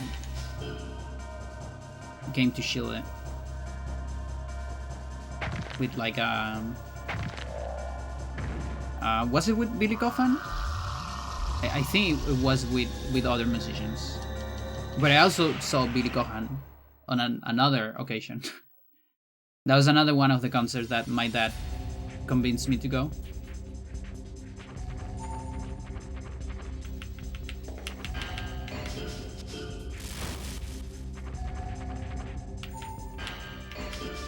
was my laughing. I was more verse, so I was like, yeah, let's go together.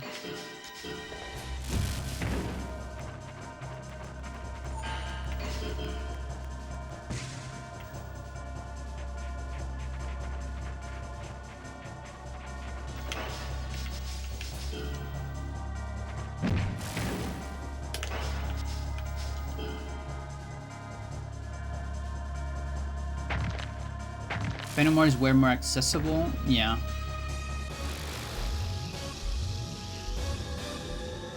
Gorillaz, so the thing with the Gorillaz, first album, amazing. Second album, perfect. Third album, really good. Excellent. Fourth album, alright. It's okay. I'm not crazy about it, but I can listen to it. And from there on, I've never had an album where I can listen to the whole album and enjoy it.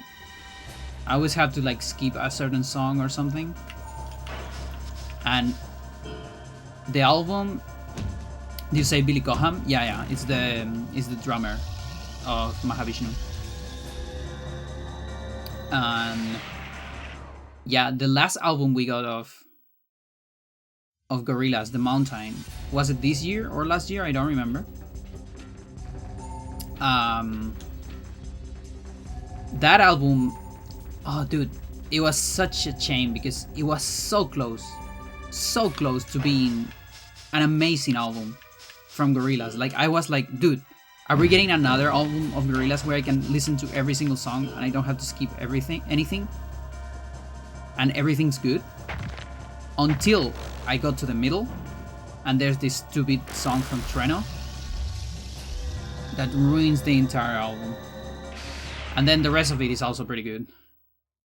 God. Oh, it was such a hit. Like a bad hit for me. Such a punch in the face. Fuck. It's really good. If it wasn't for that song. Like that song is the only song that ruins it.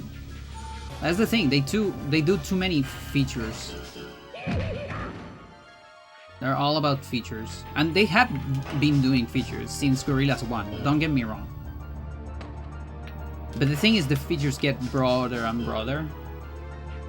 And there is a time where you get a little bit too inconsistent with the styles. And I like when albums have consistency. I have no problem with bands going into different styles, but I like when albums, at least the album is consistent, you know?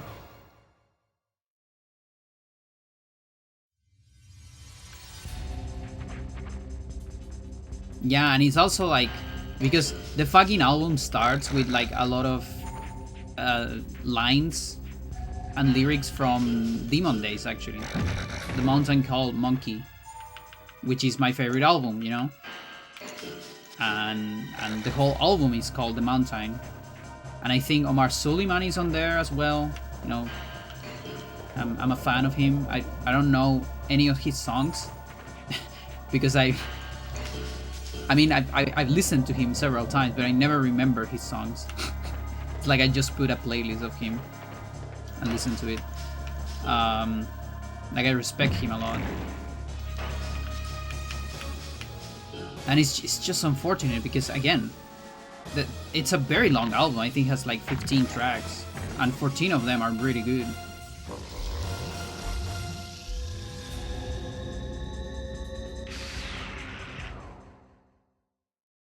Just sharpshooter the big bros to death.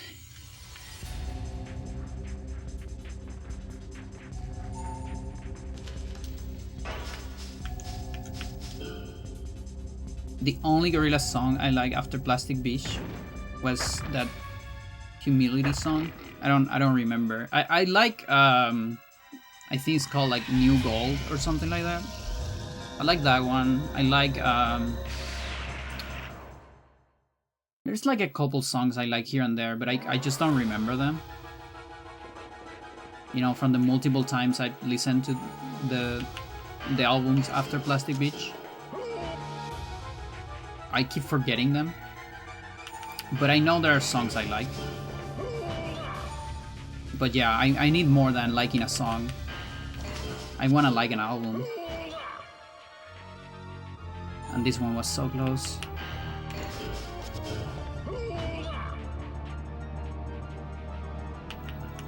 Ace from Powerful Girls filling in for Murdoch. Interesting. It's funny because, you know, like Gorillaz is that's definitely a group that can do a cueca. I feel like I think Damon is not that far away from.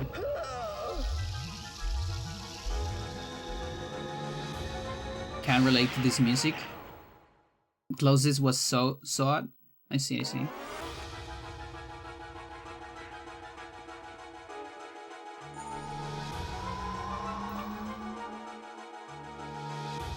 I would kill to see Billy Coham and John McLaughlin. Yeah, I saw them separately. Again, I wasn't very versed in Mahavishnu at all when I saw Billy Coham, so I probably didn't have like everything to enjoy it at its full, but I still like it a lot. Now, it was very jazzy, mostly. More jazz than progressive, the show. I still like it. But yeah, when I saw Malofin though, that was pretty good. And that one also was way more jazzy than progressive. But I like it a lot. Because he also did a very cool song that to this day is my favorite song from him. I think it's El Hombre que Sabía or something like that. It's a song he made in honor of Paco de Lucia. Because Paco de Lucia just like passed away like a little bit after that. A little bit before that show, I think. Or like a year before, I think. So it's like a very like flamenco-esque jazz song. Really good, really good.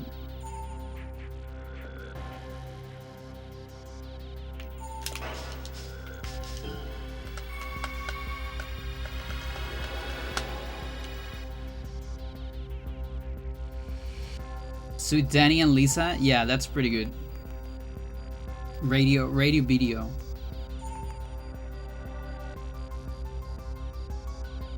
Strangest places.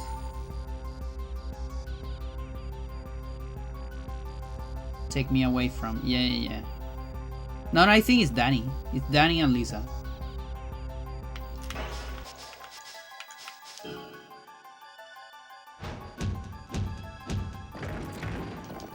New metal, post-hardcore, screamo, alt metal, metalcore. Yeah, so from new metal, the only bands I really like, well, depends whether you want to call, like, System usually gets put on that salad. Even though it doesn't sound like any of the other new metal bands, but fine. I like Linkin Park. Like the first two albums, I really like them. There's a couple songs I like from Limp Bizkit, but I don't like the band itself, I think.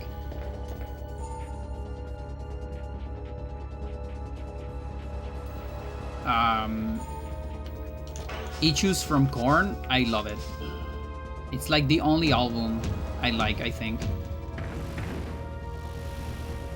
The Issues album is fucking amazing. And then I never. So you like post-hardcore? Okay, so that means we have some stuff in common, because I like post-hardcore too. I'm not very into hardcore, but I am into post-hardcore.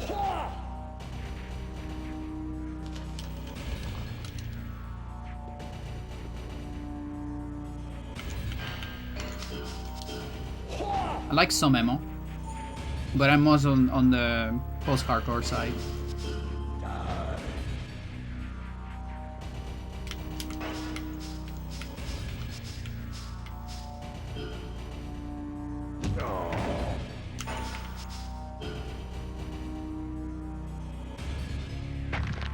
It's a banger song, but the worst movie ever made.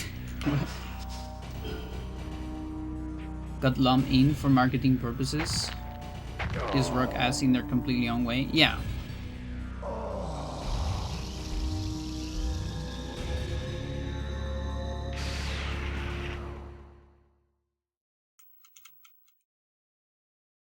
Which genre is Deftones? I think that's also a little bit of new metal.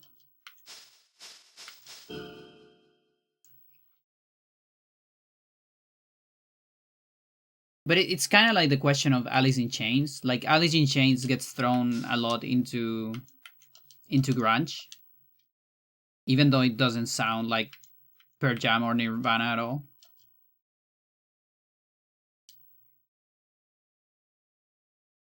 Like again, genres. A lot of the time, genres are less about how something sounds and more about the scene, the aesthetic, and what bands people relate the things.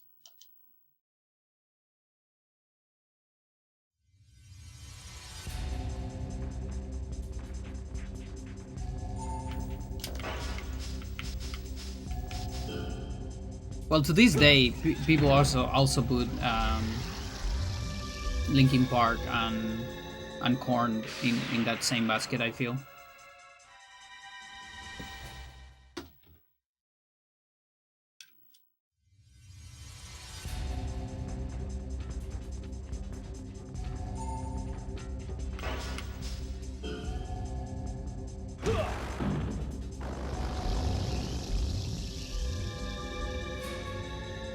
There's this thing of like adding some like rap elements to it. You know, like DJ scratches, or well, not DJ scratches, but like samples, things like that. Whether they sound the same or not, but they use similar ideas.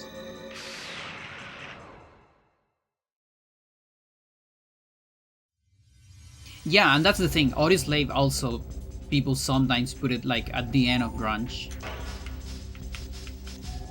Mostly because, you know, Soundgarden and Chris Cornell, but I like to call it like post grunge.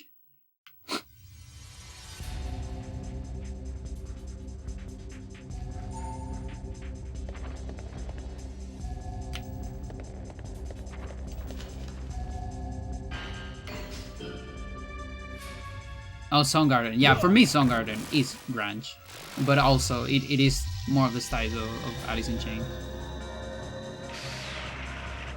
Your new metal bands picks are like 1-2 bands, but that's fine.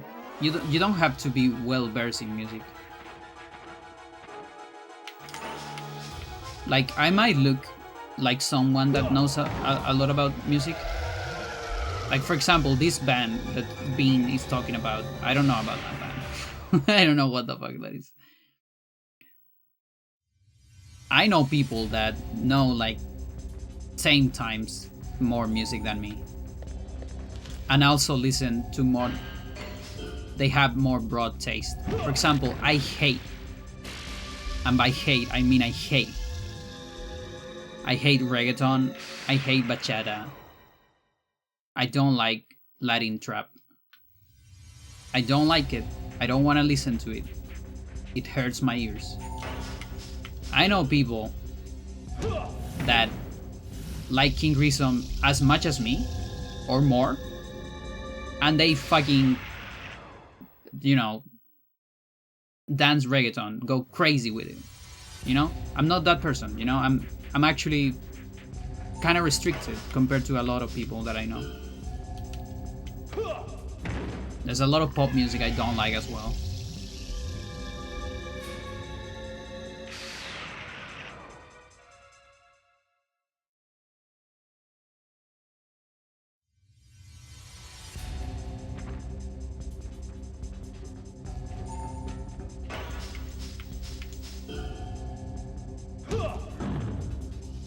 And not very into like Stella. I keep forgetting about the money.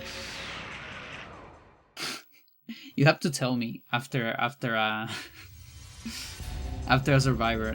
I'm just not gonna. I'm not going to remember, honestly, because my attention goes between too many things in the stream.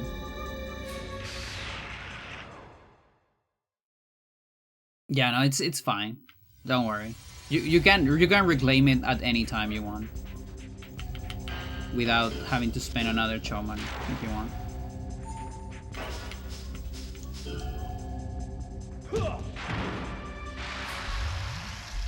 Do you know Giraffes? Giraffes? Where are we doing? Where are we doing? What are these names?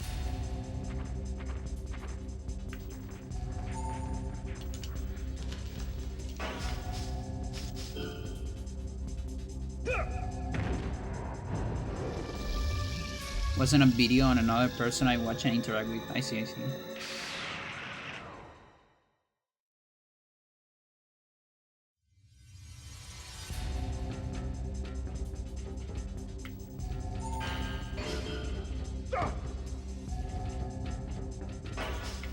I will never understand how this guy has more offense than fucking Antares.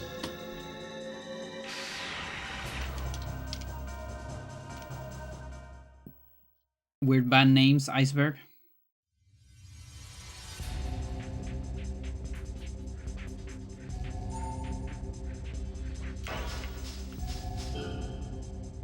Chat, I think we have the quad.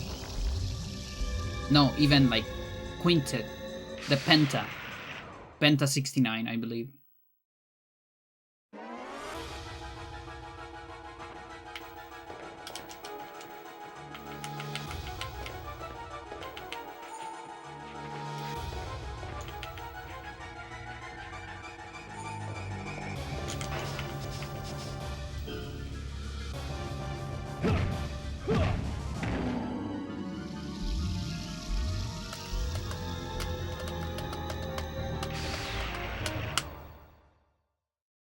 It'll be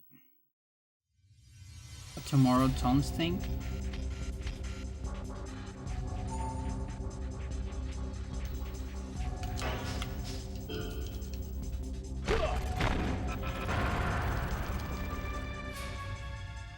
You have YouTube music.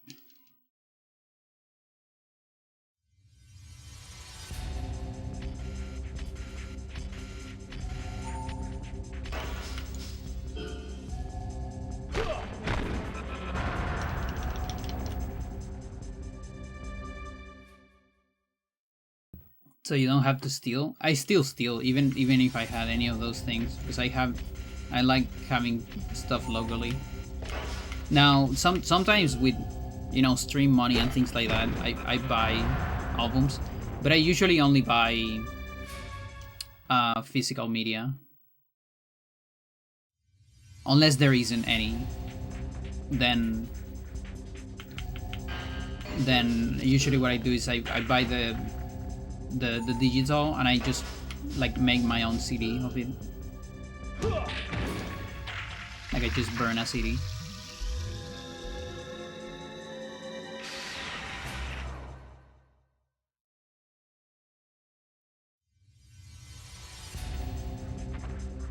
My drive.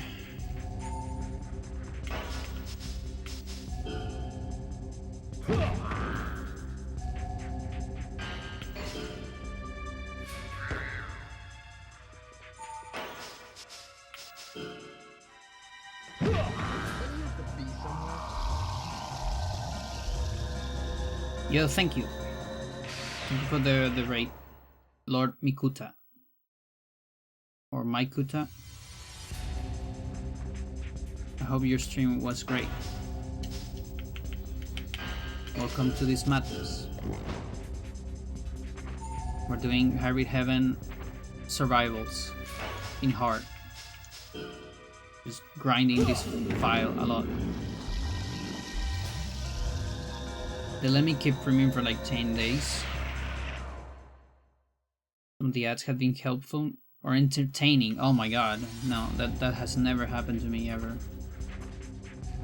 I just use AdBlock. I use adblock, I use sponsor block. I don't give a shit. Also, like, a lot of these memberships, chat, you know, Spotify, YouTube Premium, Twitch, all those things, they're a lot more expensive if you live in Latin America, because they have pretty much the same price, but the same price, considering our salaries, it's more expensive for us than for you. And that's why I keep using, you know, torrents and things like that. Like, I'm watching Wally now, and I just download it. I didn't even check if it was on Netflix. No, I want to have it in my computer.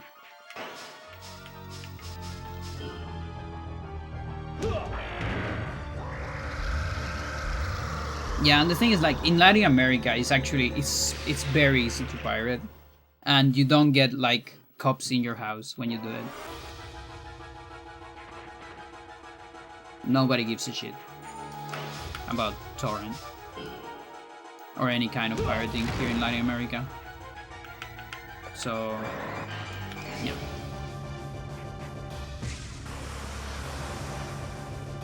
I'm going to use a VPN to get it for a cheaper price.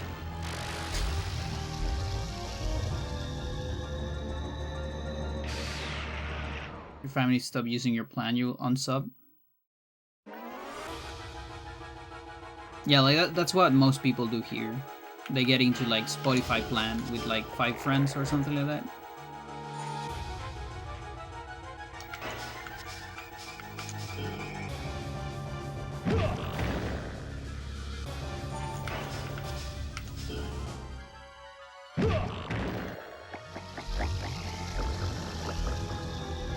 I've heard things my whole life, and the only time I ever got in a thread when I was torrents a Kane album back when I was like 14, I see. Back in the day when Kanye wasn't a psycho. Remember those days? When he did a cover of Daft Punk. Those were good days.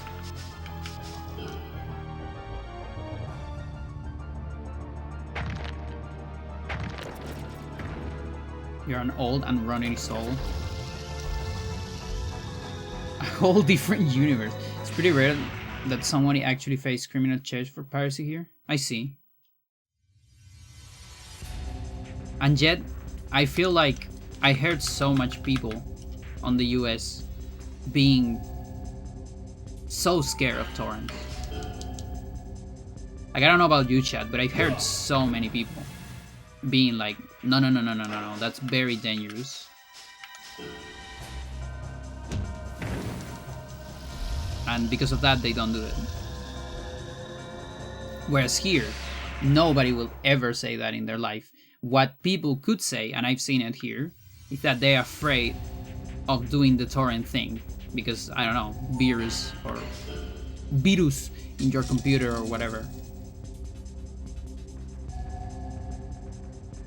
But there has never, there isn't any politics about it, you know, like policies rather.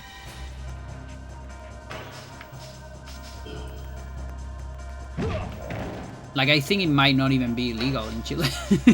Honestly, there might not be a law against it, which is kind of funny. There's definitely international laws maybe, and international treaties, but there might not be a local rule against internet piracy. Don't quote me on it though.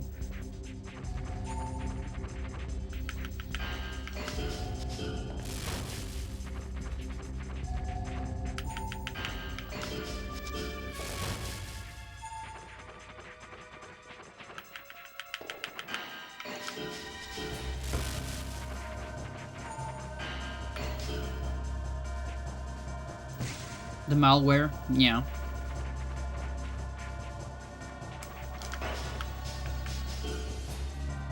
But yeah, I've never gotten malware. Even from those like old emule days. I don't think I ever got a virus.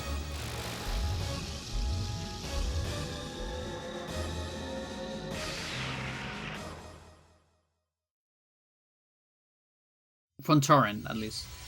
I've gotten from other places.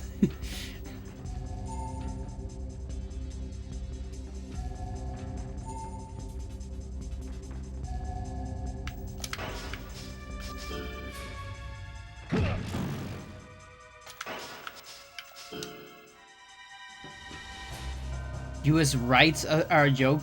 Yeah, tell me about it.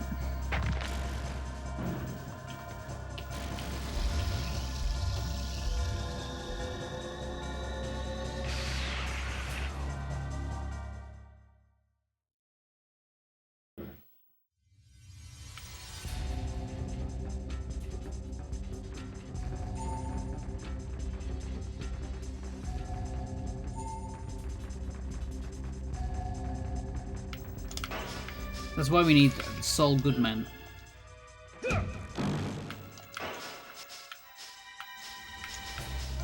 Someone has to make sure that your rights are protected.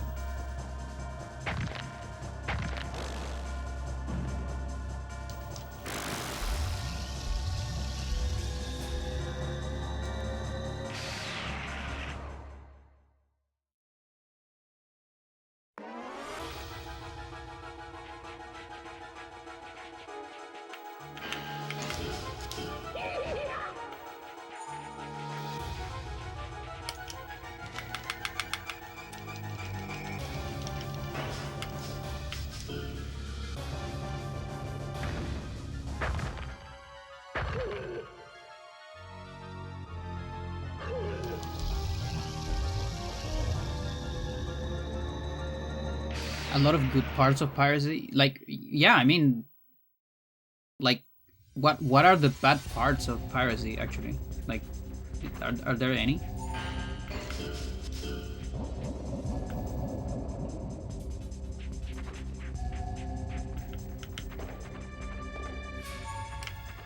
No, piracy is good.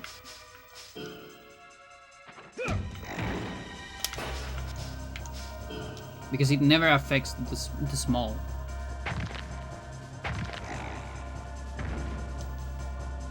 And it helps preservation.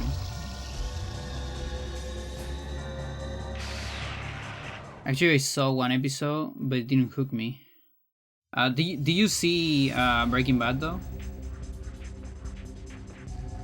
Better Call Saul starts a little slow, I gotta say.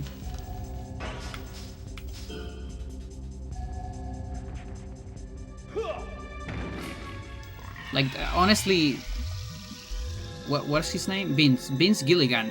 It's kind of slow, like in general.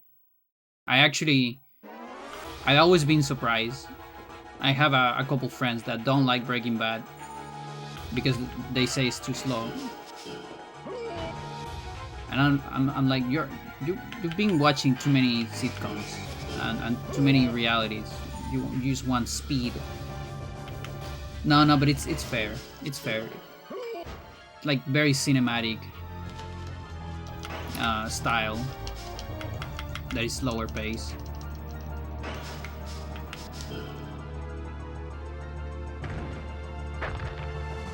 Tried to watch Saul ×2, couldn't do it anymore. I mean, if you don't like it, that's fine. You don't have to like it. I paired Baba Is You on my phone because I already paid for it on PC. That's good. That's good. And also, there's so many pirate... I pirate things that I buy later. Like, I've been wanting to pirate Lucro Sucio for a while, but I haven't found a torrent for it. Because that album sucks to listen on YouTube. Because he has way too many songs. And I need to listen to like the whole thing in like a vinyl, so I don't get interrupted when the song's cut. And I wanna buy it, but I wanna know if I like it first, you know?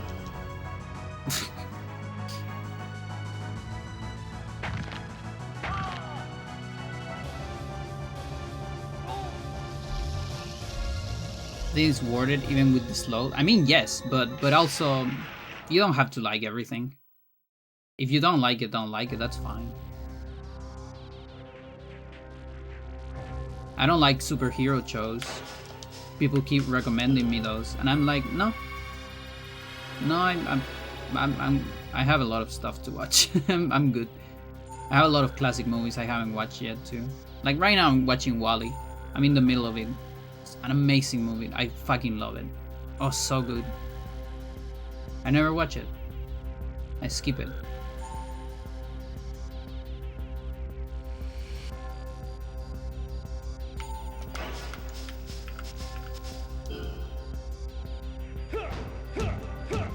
Spends 3,000 on PC. Pirates every game.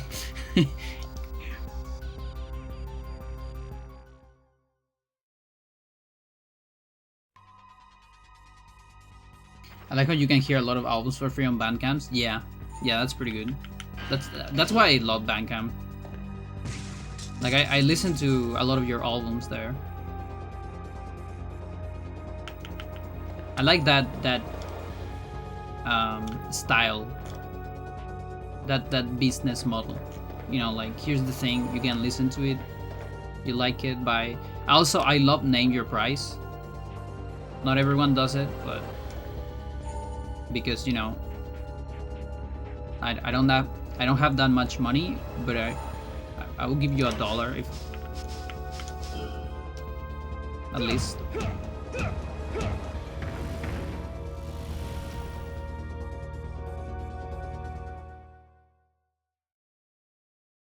Come on.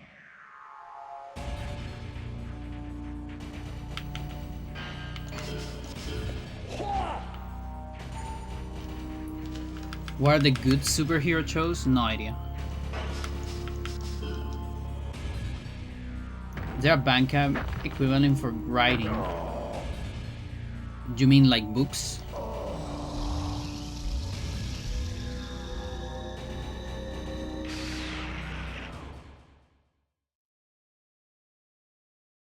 No idea. Take a look at this chat.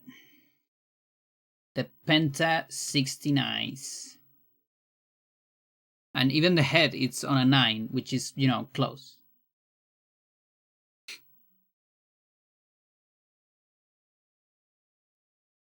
It's pretty good.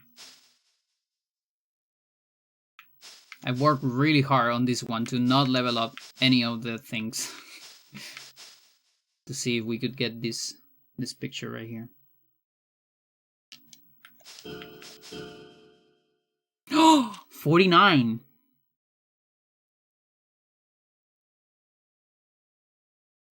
Interesting.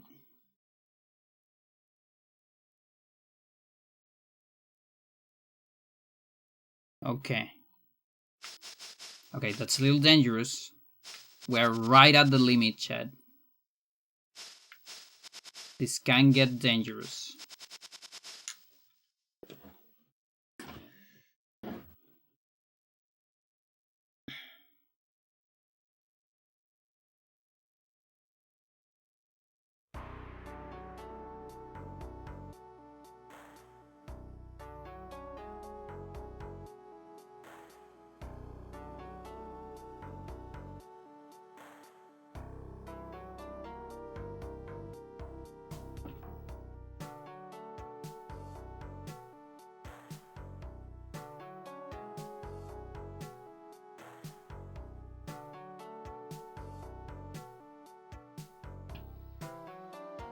Okay, I'm gonna send one more attack. And this is like the last attack I need to do today.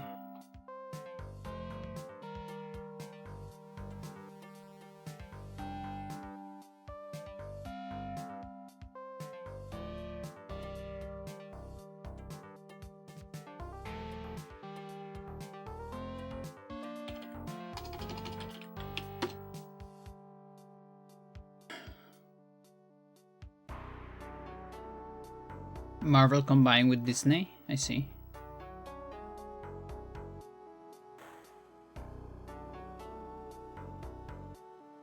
Okay, so Not 122 yet.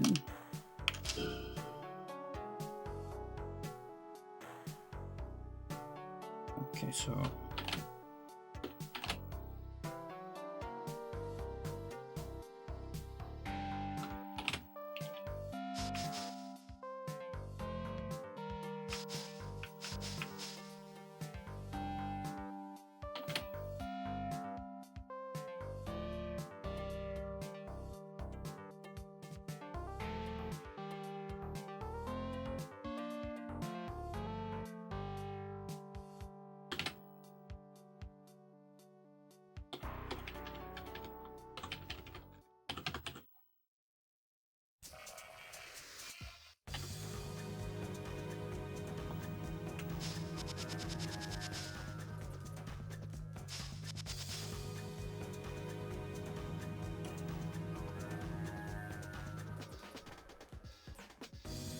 head crush 2.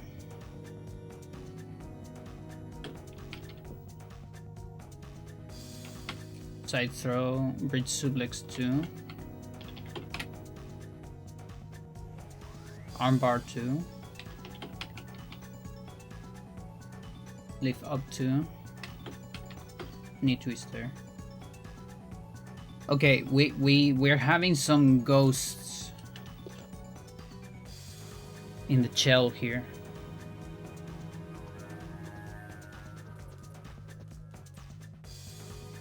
Don't count certain. No, I think they just missed them. My theory is that they wanted to choose these 3. Like, these 3 kind of make sense. But maybe forgot to, you know, say, is these 3? And just said 3, and they just grab a default at the end of 3. Because these 3 kind of make sense, but this one's done. Not at all.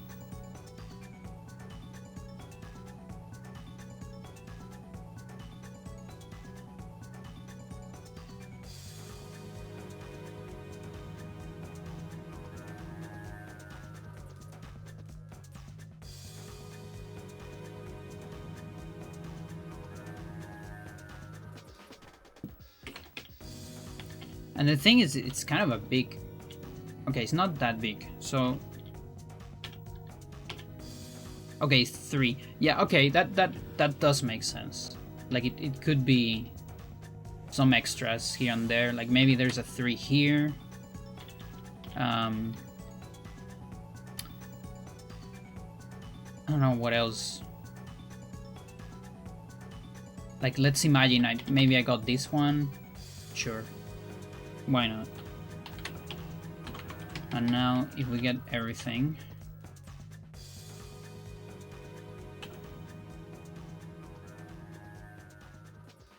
Okay, we're still not on 50, so that's good.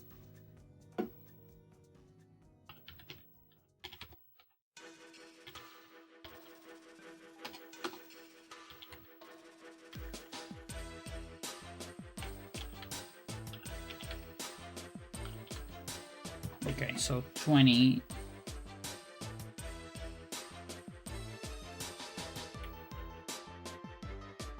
Okay, that's still safe. There's no Ratchet Psychodebs.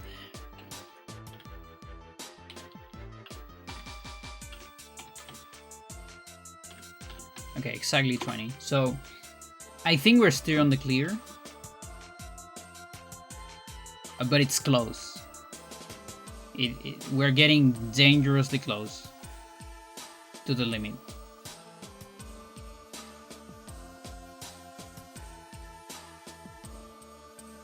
For sure.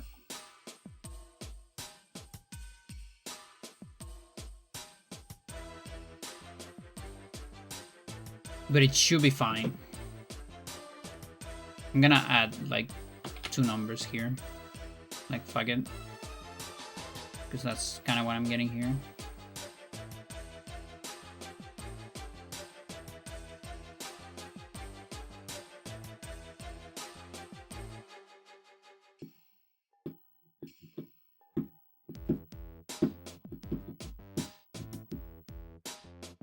Which punch do you say requires more hit to learn from one side than the other? None. It's the kicks,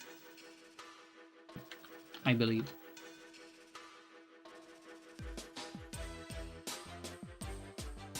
Oh, never mind. No, it is back blow. What did I thought? Oh, I got it the opposite. So backspin is the one that is consistent, and back blow is the one that is inconsistent. Never mind. Yeah. Memory is fragile. No, it is back blow. It is a punch. It is back blow and low kick. So 3. It turns it into a date. But 3 is right, 2 is left. They eventually converge.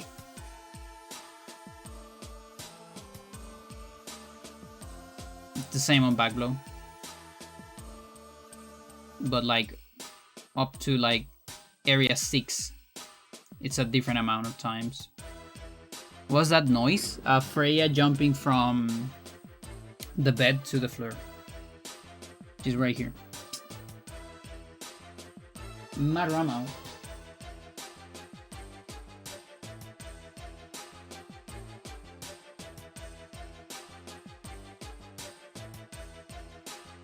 That's a weird noise. There you go. I got a regal for you.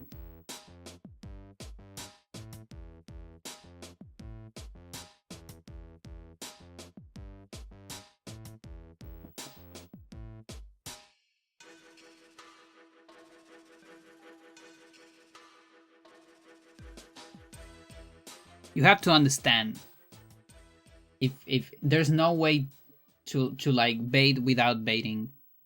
It's Beanie always gets this thing. Like Beanie constantly says that he doesn't want any subs because he's doing fine. He doesn't need more money. So don't sub, and then people immediately sub, you know?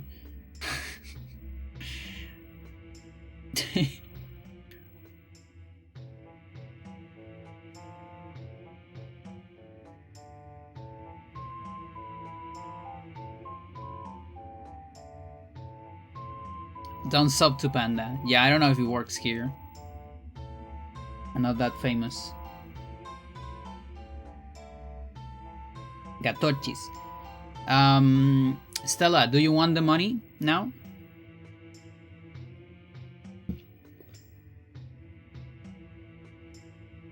Excuse me, girl. Okay. Let me save.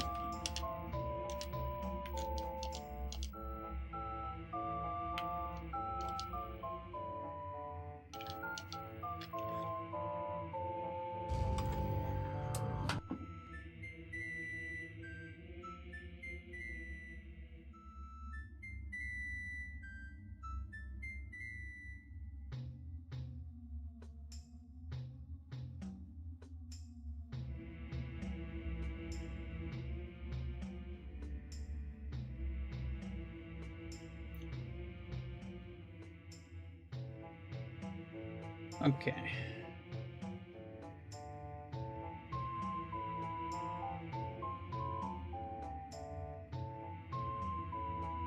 Oh yeah, I can move this on the cardboard.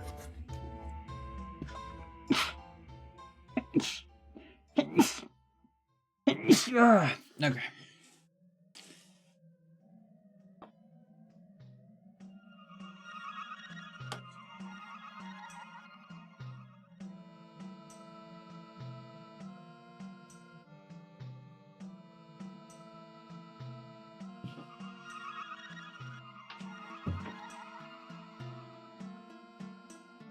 Is this the version I got that is like kind of cut right at the end? Not sure.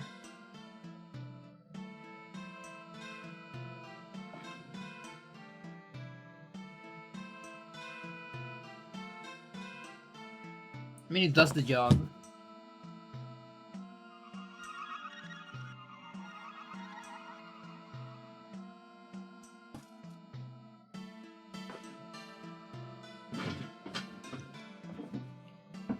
Money time, money.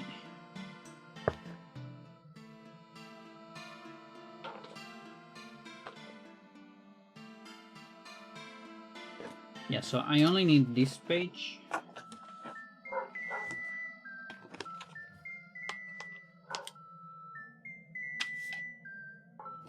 So I literally have one note from Costa Rica.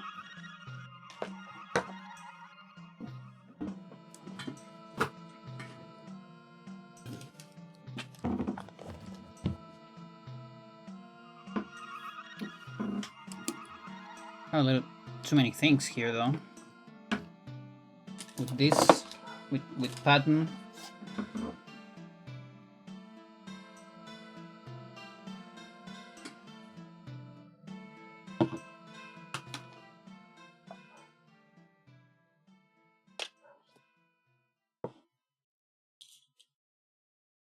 Move this somewhere.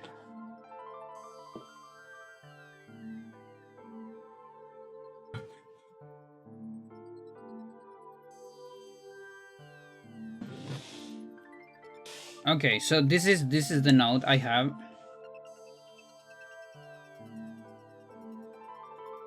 This song is lovely. So this is the note I have from Costa Rica. My sister gave me this, I believe. Yeah, she gave me this. This is 5 colones.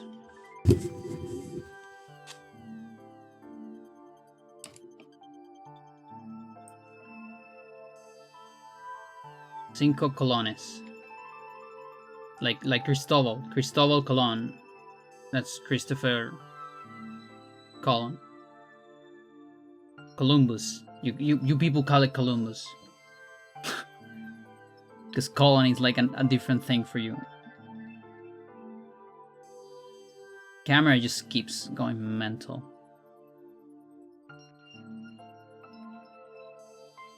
Yeah, we're just gonna do like non-autofocus.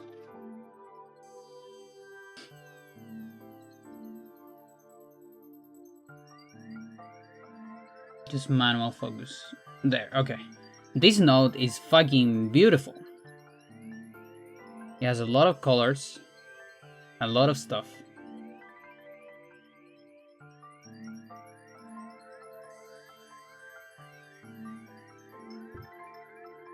Look at those colors, Jed. Look at that.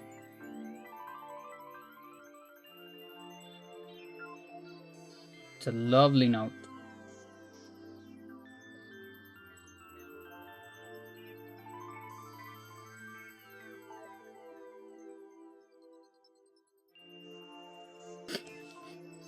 Yeah, this is one of the most colorful notes I have.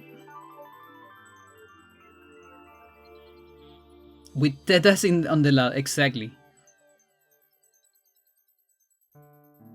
Precisely.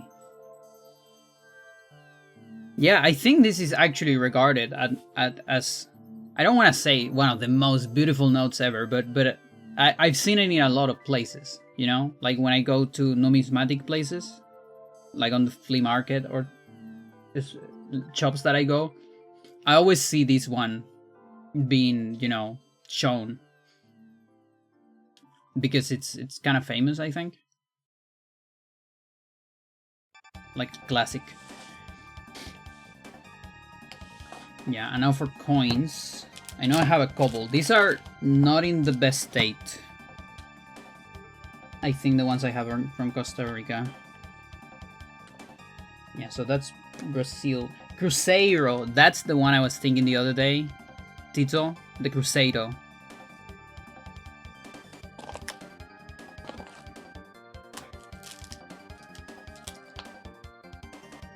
Okay, this is Costa Rica. Costa Rica and other places, but...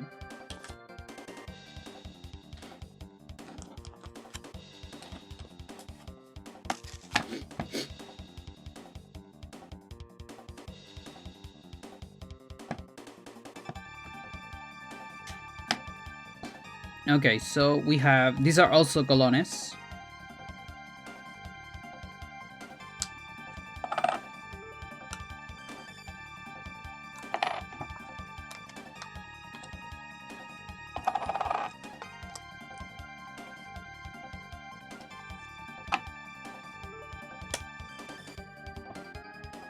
before my time. Yeah, they're older. So this is part of a series of colones, and it's very funny because this note definitely older than these coins, because this is 5 colones, which is the note. The note is 5 colones. So this gotta be pretty old compared to this. I mean, it says 91, whereas this one says 89. Wait, what? Okay, I'm surprised. Maybe it was like the transition period. This one's 85 though. What do you mean? Maybe this is like a special note? I wonder. It could have been like a special note that they release. Not sure. Okay, so random plant. Yeah, that's gonna have to wait because I need to finish the money first. So let's take a look at this one. So this one is 10. Okay, so it's kind of like this order. Although I think this is from later, isn't it? 99 and 2002. Yeah, so I think this is the older series and this is the new series. And by new, it's still old, but you know, newer than this. So let's take a look at it. Now that I have control over the focus. So that's 5 colones. And it says BCCR, which is, I guess, Banco Costarricense or something like that. Or just Banco de Costa Rica, probably. I would assume. Banco is bank.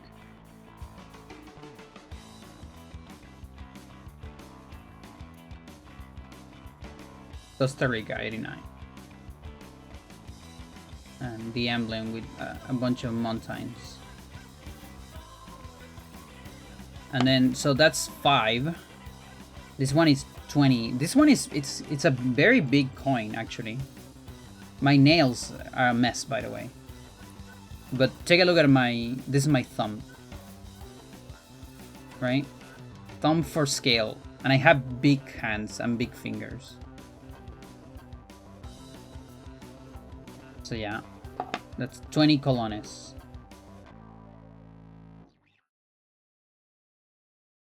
And it's exactly the same coin, by the way. But just bigger, and it says 20 instead. But it is the exact same coin, pretty much. Also, these are...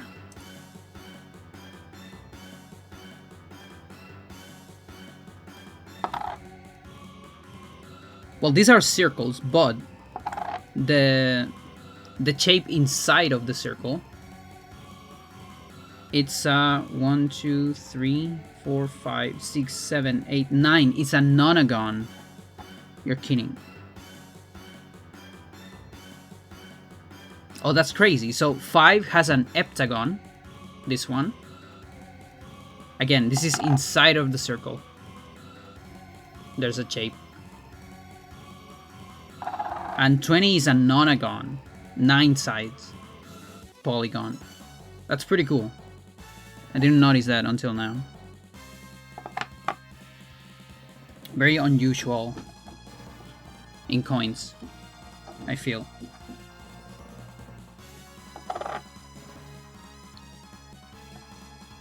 Yeah, and then we have the more modern,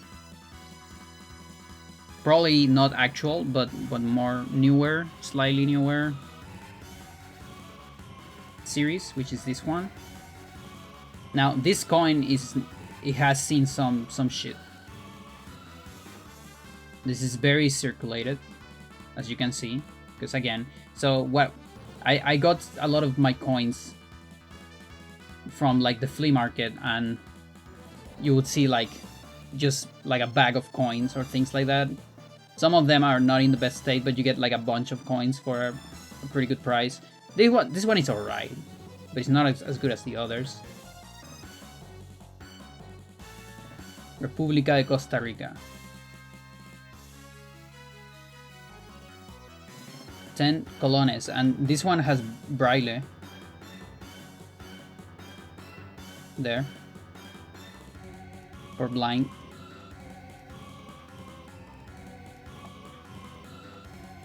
And then, in comparison, this is 50 colones. Like a booster pack? Yeah, kind of like that. Although, I know which ones I'm taking. Like, I make the bag. It's like a soup of coins. And you have to look for stuff. 50 colones, also with braille.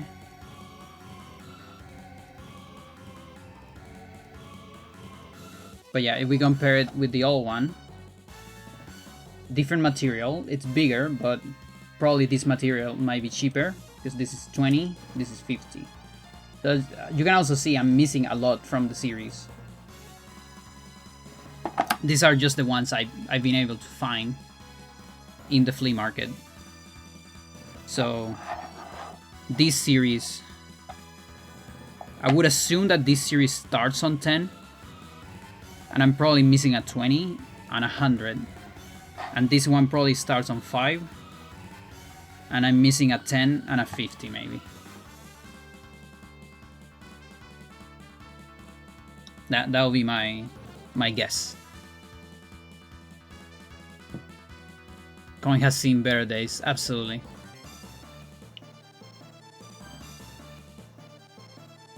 Yeah, so this one, the 5, it's an heptagon. 7 sides.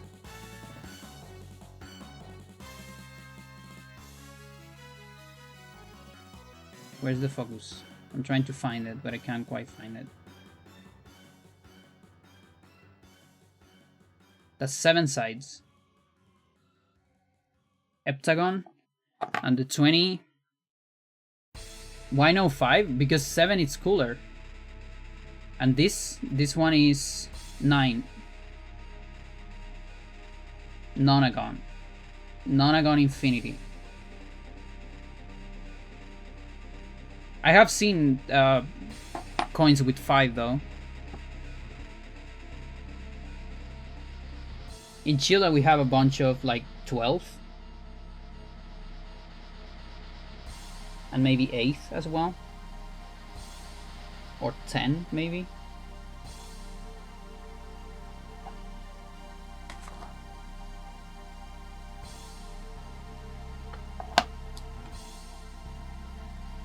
Nonagon Infinity, the record you heard, it's pretty good. I love that record.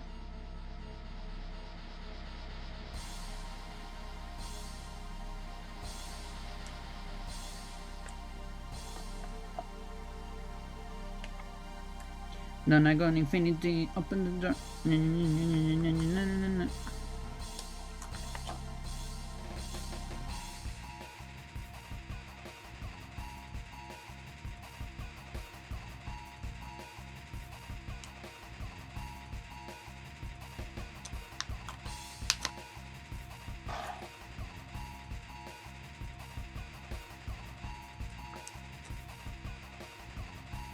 There you go.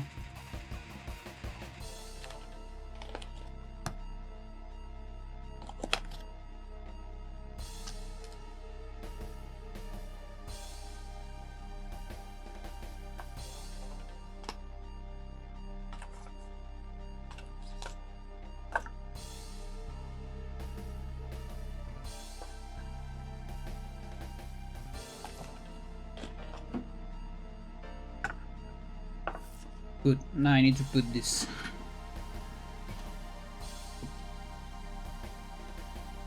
On the note album.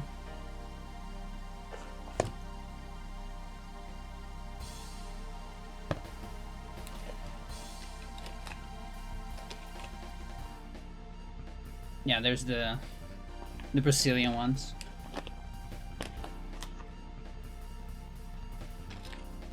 They have it there? No, later. Here. They put it here. Yeah, before the Quetzales and the Guaraníes.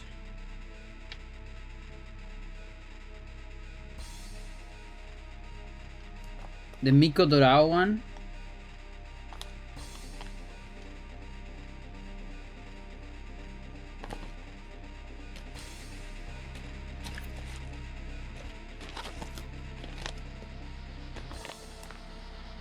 Wait, this is Argentina, Peru. Yeah, the new one. Yeah, this one. The gold monkey, yeah. I don't know if there is an old one, like on this series. You know, the vertical pictures? No idea. But I have it, yeah. Friend got it for me on the new series. Mico Leal is what I wanted my Capoeira name to be. But they didn't give you that name. I think there was an old one. Like, I bet that was like maybe the last one of the old ones. Before they transitioned to the others. Just never got a name. Oh.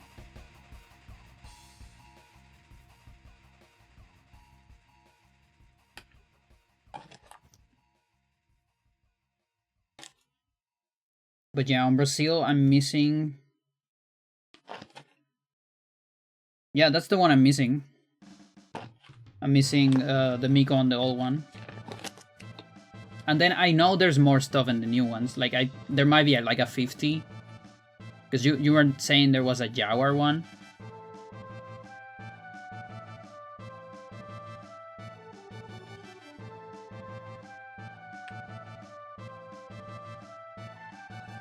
Tito Felix.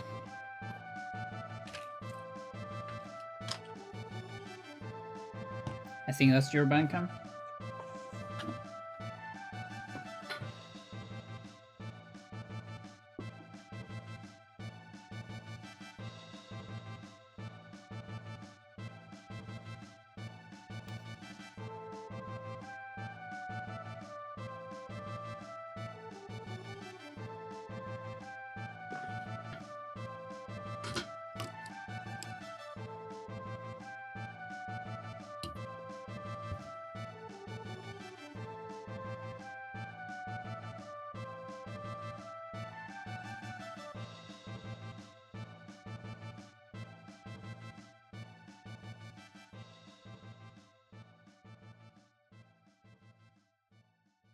Alright, let's see.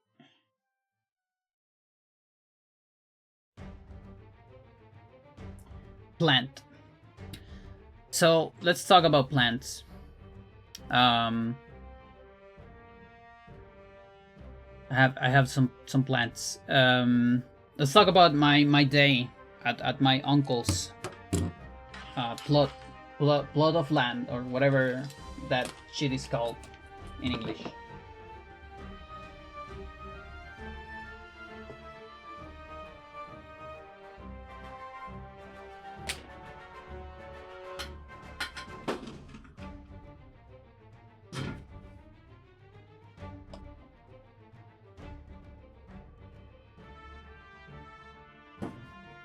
Okay, so chat. There's a mountain.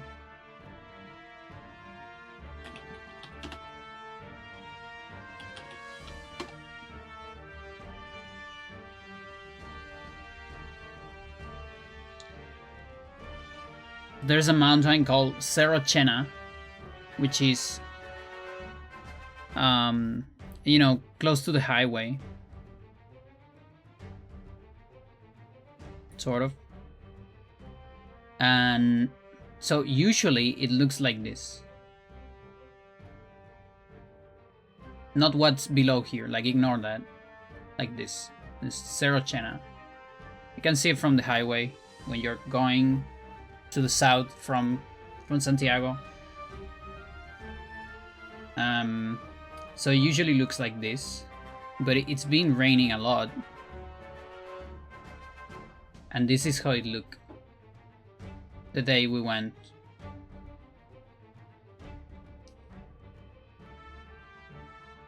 To my uncle's place. Look at that, chat. That's fucking crazy. Like, that's such a difference.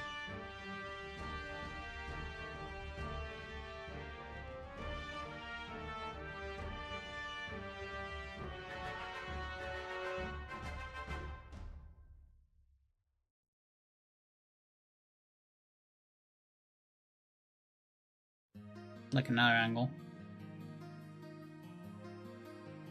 Strangulated from the from out of the ground.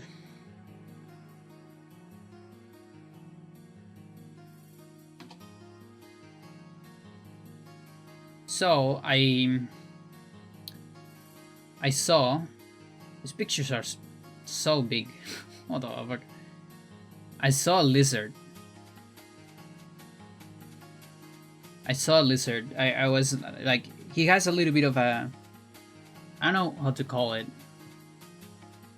It's kind of like a ramada or a fonda. All right, I have to fucking show you what that is. Because you're not Chilean. Jane Fonda, exactly. There is one Fonda called the Jane Fonda, in fact, and it's because of her.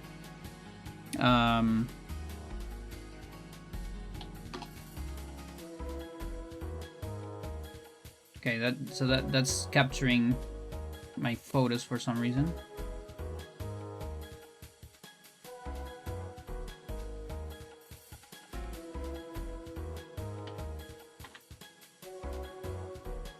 Yo, Frank, how's it going? Frank, you gotta help me explain what a ramada is. The fuck? No, dude.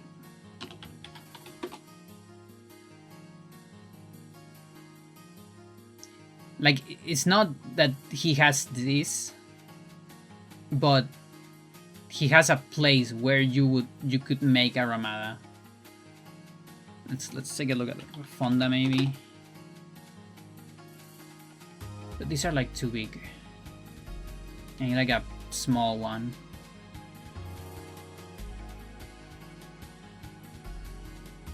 Chat, everything's too big.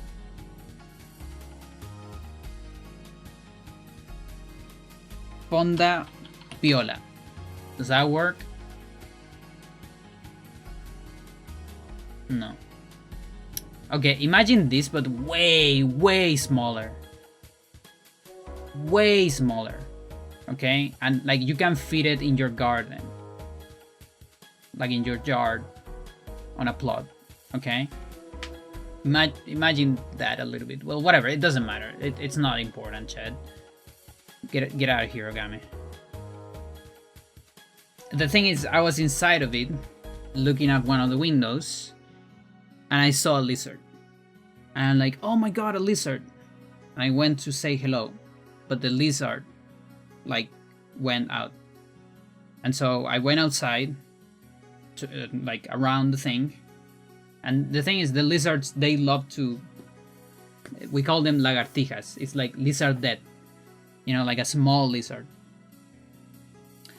They're very small. They're tiny. They change. They have many colors. And yeah, I tried to take a picture here, but it doesn't look like there's anything there. So, how about this one instead? Oh, look, there's a lizard there. Let's see it, chat. Look at his face.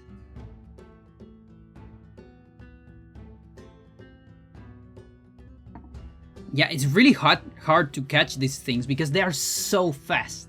They're so fast. They're like this size when they're big. When they're small, they're like this. There were two of them. There was a small one and this one that it was like this size. Lizard wizard. And yeah, so this lizard, what is hard about them is that if you try to catch them, if you accidentally catch them from the tail, they have a defense mechanism, which is they cut their own tail. The tail just, falls off, and so you're left with the tail, and the lizard just escapes. And I think they can grow up the tail again. I used to get in my house every day in Florida. Nice. You'll find tails everywhere. Yeah. Yeah, it's their technique to escape from predators. Just here's face sticking out of a tree. Nice. So I kept trying with the lizard, and I actually got a pretty good one. Here. Look at that. This is the best one I could get.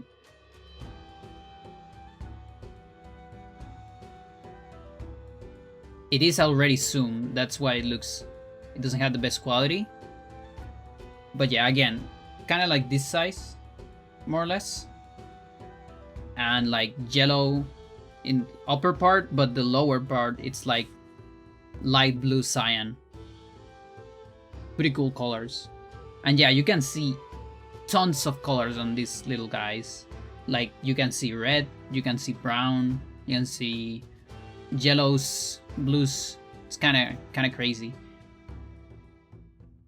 What is a gecko? Gecko is different from the lagartija. The geckos have the lagartijas also have a little bit of getting stuck on walls and all that, but the geckos go kind of mental on that. Like they literally can walk on glass. It's kind of crazy. And they also look different. But yeah, we don't have geckos in Chile, as far as I know. The riptails, yeah.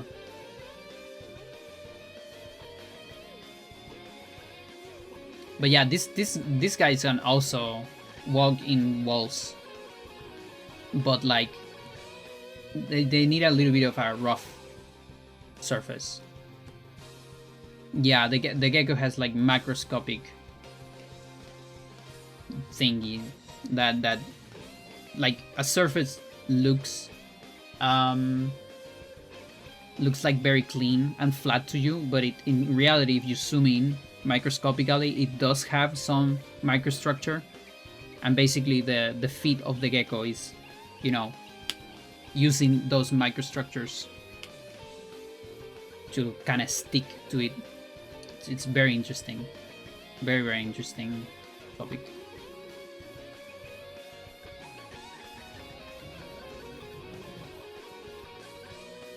No, that was a video, but for some reason it turned it around. And it died immediately as well. Well, whatever. Let's see. What else do I have? There's a dog. She is Laika. The first one on space. Yeah.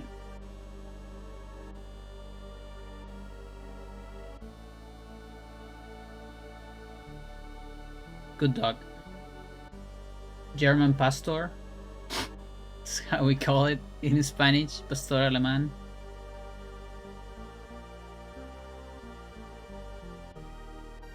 Shepherd. There you go. German shepherd.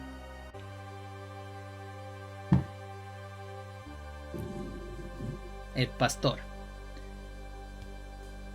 No, that's I'm telling you, the duality of Pandora. I love dogs. I just don't like barks. And I hate when they bark. But you give me a dog, like on a house, and I'm gonna be spending a lot of time with it. I said it the other day when the pincer attack happened, and my neighbors went out, left the door open. My door was open as well. All the dogs with human names and surnames went out the street. No barking. They were very nice wieners. and 2 of them got inside of my house through the fence, and then they got inside of my actual house, you know? And like and like, dude, how do you why are you not afraid of me? And that's how I know, you know, that dogs don't smell hatred, because I hate those dogs. Do your cats freak out? No, they were nowhere to be found. Like, Freya is usually on the 2nd floor. Taz doesn't give a shit. It went only to like the entrance of the house. And then, yeah, I just went for the dog. I went to get it. I pet it a lot. I told him, please don't bark. But it, you know, when it's not barking, it's like a good boy. Whatever his name is, like Julio Cesar or something, I don't know. Carlos Santana, whatever. It looked like a pretty good winner.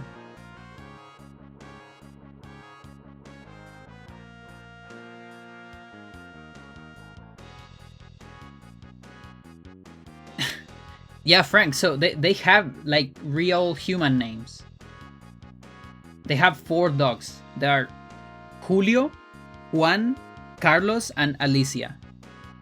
And all of them have surnames. Different surnames. I don't remember them, but I found that out the other day because they called one of them like Julio, something. Alicia Keys. Alice Glass. Yeah, Chad Almendros. Julio something. Like, I don't remember the surname, but she was screaming, you know, like, Julio, salte de la casa, Julio. You know, like, because it went into my house. And I was like, dude, I don't care, it's fine. Like, it's not a problem. It's a problem when he barks. That's when I want to hear you screaming on the dog. But yeah, these are almendros. It's kind of like Sakura, but not really. Or are these the cerezos? I don't remember. I think it's the cerezos actually. But yeah, they were blooming, as you can see. And you would get close to this thing and you would hear very strongly. I might actually have a video of it. Hang on.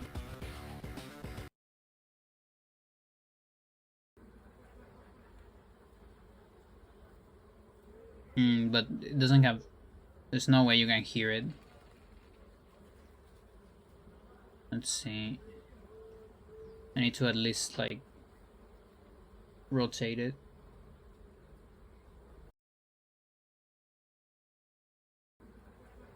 But yeah, maybe you can at least see the bees.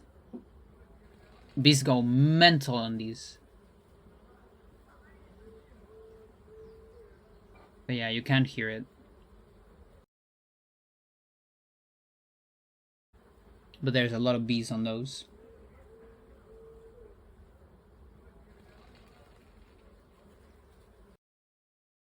And then...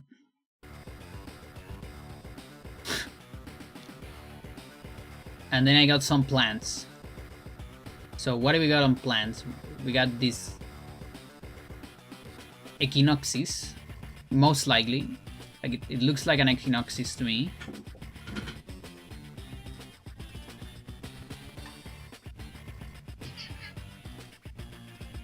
Get here. Cactus, yeah. So my aunt has like a cactus house. It's like a little shed full of succulents and cactus and plants. I borrowed a lot of mine from there actually. But yeah, this is probably an Echinopsis. Kind of looks like one. The type of cactus. There's this plant. I don't know what it is, but it had some fruits on it. Like it looks similar to Agasteria, but I don't think this is Agasteria. Like I would know if if I've seen the flower. I can't tell by the fruit, but if I seen the flower, I could tell. But it's very similar to Agasteria, but I don't think it is. There's this. I think this is a serum. And it was flowering, and that's why I took the picture. You can see some clovers on it too, but yeah.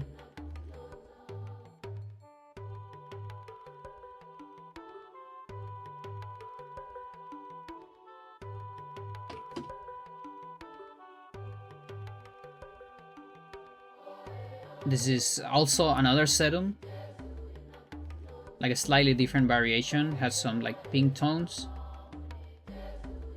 It's basically the same species, most likely, but maybe a variation.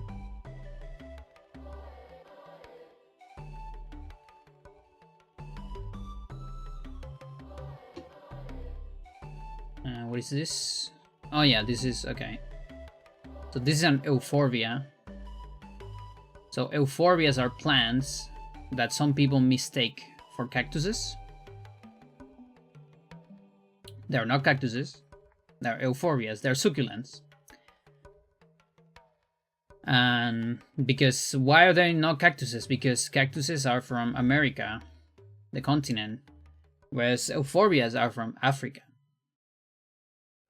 Completely different creatures, but they kind of converge. It's called evolution, convergence in evolution, where you get very different individuals, species that converge to like the same ideas, because it's like an effective way of doing something.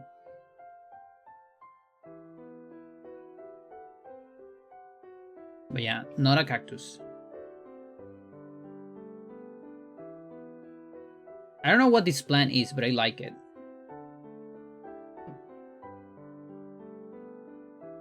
It reminds me of a palm, but it's very small. Like this is kind of like my size, or smaller than me even.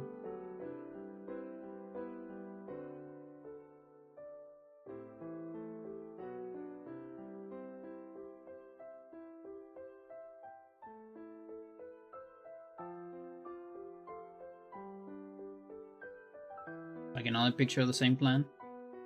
It has like this structure. Kind of want to know what it is. It's pretty cool.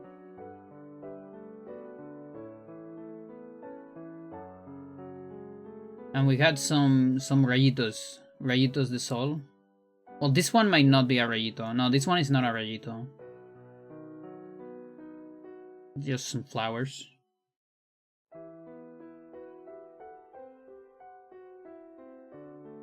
And cool colors. These are like my colors. I love those colors. Flowers.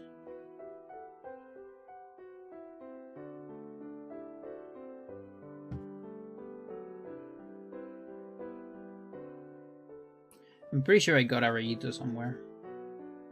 I think this one is a rayito. No, it's not a rayito, but it's some cool flowers regardless.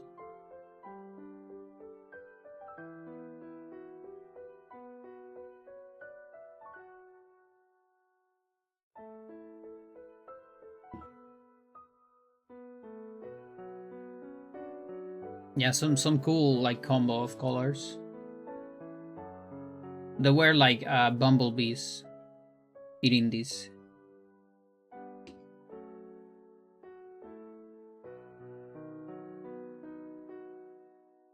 So, Chad, this looks like dirt, but it's not dirt. It's a lot of leaves. And these things that I don't know how they are called, but like one of my cousins calls them like COVIDs. It'll make sense, don't worry. I promise it'll make sense. You see these thingies? I don't know what they are. I also have a tree that produces this. Spikes from OT, yeah. Like outside of my house, we have one of those. And these fall into this grow. It literally is like a COVID like virus. Like this size. And it's like green and it has spikes. And then it dries out on autumn. And by the end of autumn, birds like feed on them. Like they grab them with the feet and start pecking on them, you know? Like it has like seeds inside. And then they get rid of it. And they throw it in the roof. And it sounds bang, you know? And they love that shit. And Freya likes to play with them from time to time as well.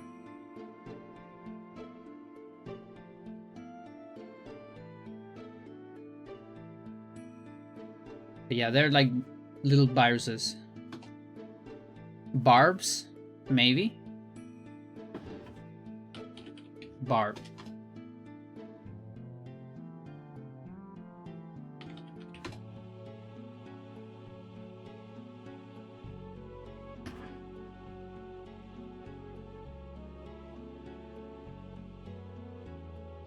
Mushroom.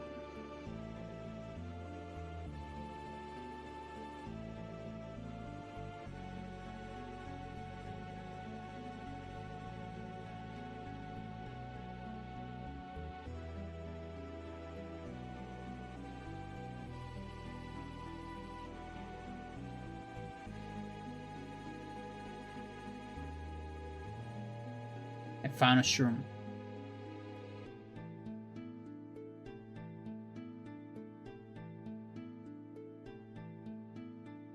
Like a white hat.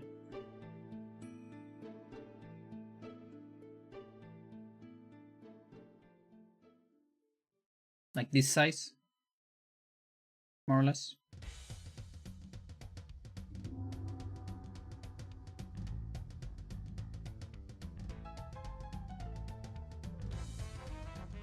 Not sure if you can eat it. Maybe you'll get bigger. To think there were gigantic mushrooms in the planet before, as tall as small buildings. Well, are they mushroom those? You're talking about prototaxites, aren't you? We don't actually know if they're mushrooms. It could be another taxon. An extincted taxon. They're very interesting. I love them.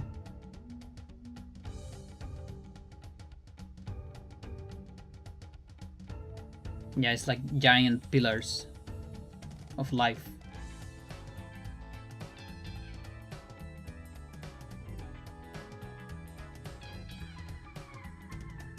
Some cool flowers. So there was an aloe. I think this is aloe vera. Which, yeah, everybody knows aloe vera because it's used on everything. They put it on fucking everything. Now, aloe is a much bigger genus of plants, and actually there is like a lot of more known genus that you've probably seen but you don't know. Like aloe arborescens, aloe brevifolia, things like that. Aloe maculata, stuff like that. But vera is actually kind of hard to find, you know, like in the wild. And by in the wild, I mean on urban spaces, depending, or at least here, because people use it for stuff. So people steal it, you know? But yeah, I believe this is an aloe vera. I don't have a vera myself. I have a lot of other aloes, but I never got a vera because they're hard to find. Because again, they use it for everything. They fucking use it for everything. I'm getting pandas. No, this is my aunt. None of these are mine. This is my photo trips. My trip photos from my uncle birthday. These are aunt plants, exactly. Fungus and Protoxia coexisted? Yeah, probably. Hello, verga. But yeah, you can see it was about to flower. Unfortunately, I'm probably not gonna be able to see it. If I saw the flower, I would know if it's actually a Vera or not. Because Vera it has yellow flowers. So that's a good way to know if your aloe is a Vera or not.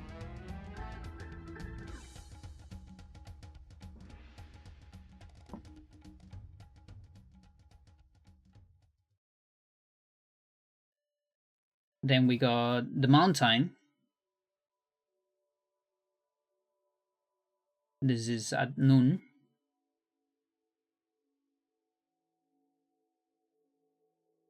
Or I guess towards evening. We got to this part where the sun only hit one part of Cordillera. This is the mountain trail. This is Los Andes. One part of Los Andes. There wasn't that much snow left. Like there was more snow in another part that is farther away.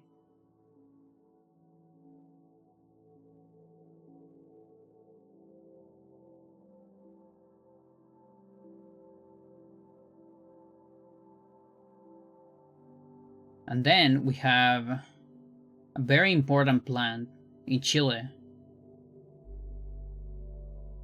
which is the Araucaria.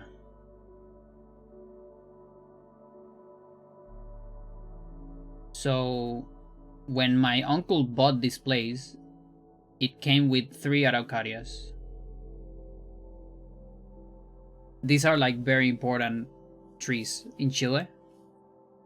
They are like very protected and all that, and they have like a very important spiritual meaning for Mapuche, which is people from Chile, like native from Chile. And these are like it's like very old trees, you know, like evolutionary speaking, they're very old. They don't have flowers, for instance, you know, kind of like pines. That's how old they are, evolutionary speaking. They also live a lot. You can see they're also pretty rough. Look at that, they're full of spikes. Take a look at that. They're very barbed.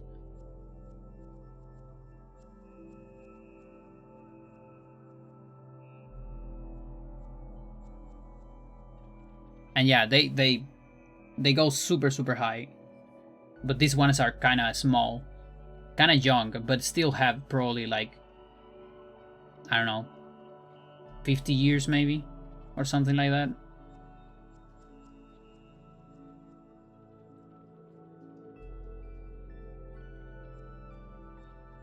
Like they grow slow. They take their time.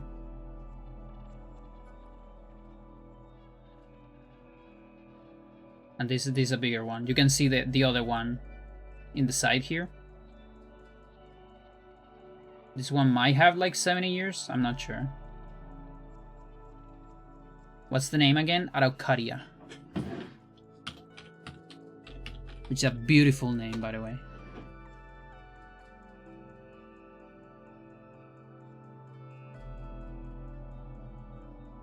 But yeah, because these are so young, usually when they get way older, they adopt a different form. Although some Araucarias, because I think there are different species too. I think Araucaria is the genus.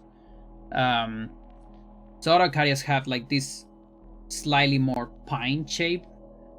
But the one... Yeah, I think actually this might be... I think some people call it the Brazilian Araucaria. Because I think the one that they call it like the original Chilean one. Although I'm not sure. I might be making that up, but what I'm sure is that the one that is very like Chilean or Mapuche is the one that has the different shape. So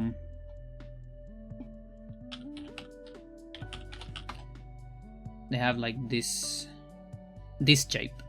This is like the very, very famous Araucaria shape.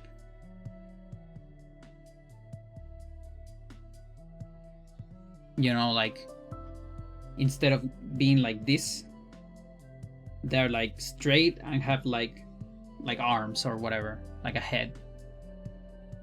This is like the very, very famous Chilean Araucaria. You know, you get woods like this.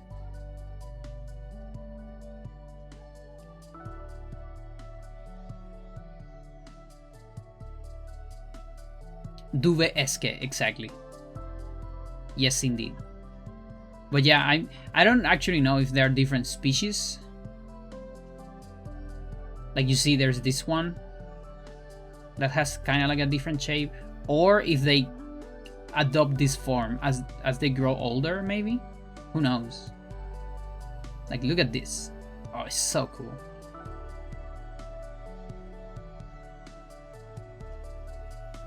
Yeah, these are natural monuments, by the way.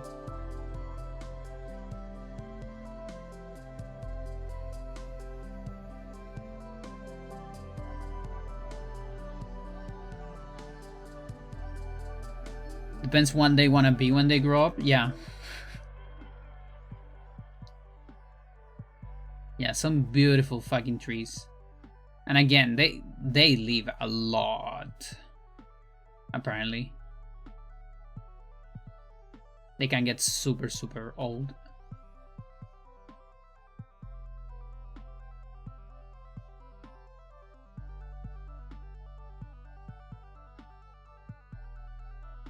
It's a sacred tree for Mapuche.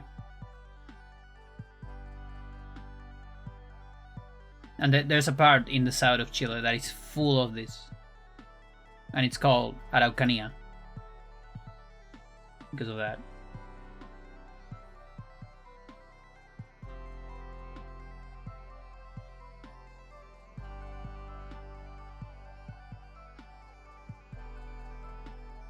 That's some plants, chat. And here's the girl.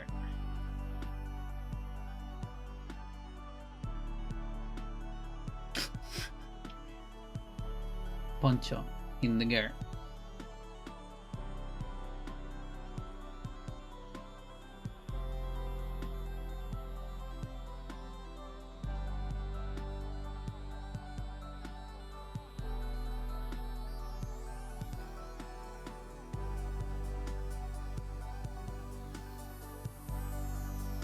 Cinema.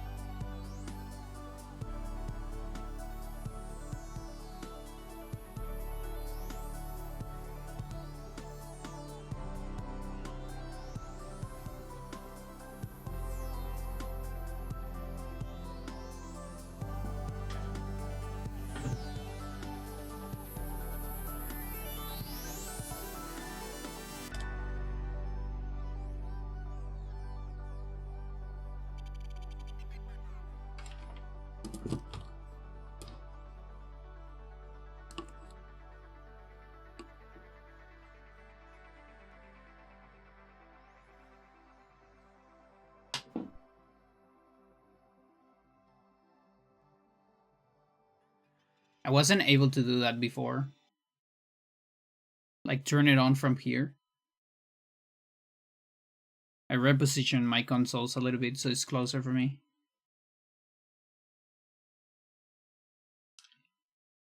Then 64 in particular.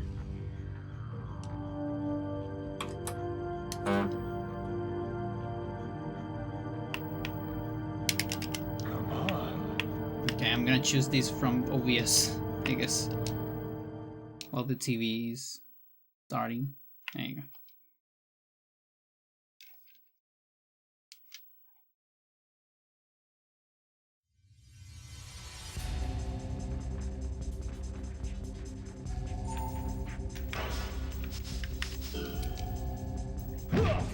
I'm still on the hunt for my Dreamcast. Found the controllers, so it must be getting closer. Nice.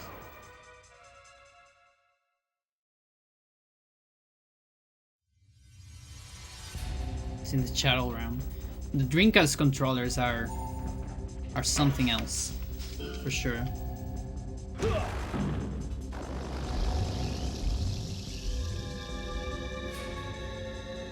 Just like the N64 controller, they're innovative. Yeah, that's one way to call it.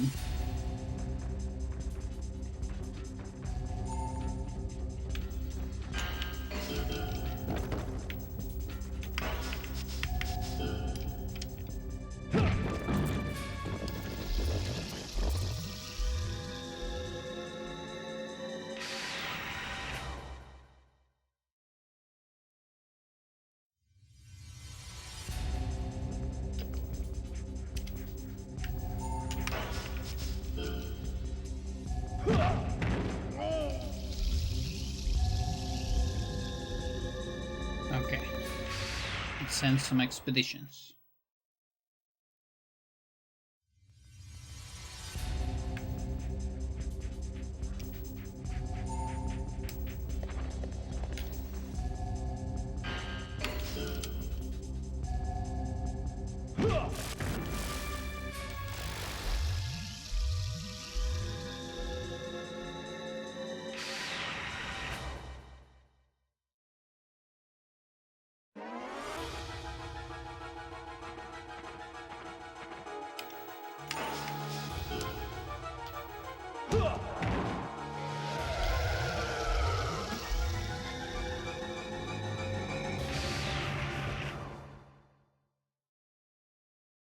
You ate a pingüino?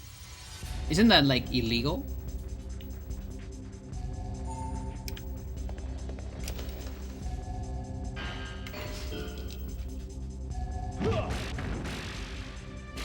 Probably.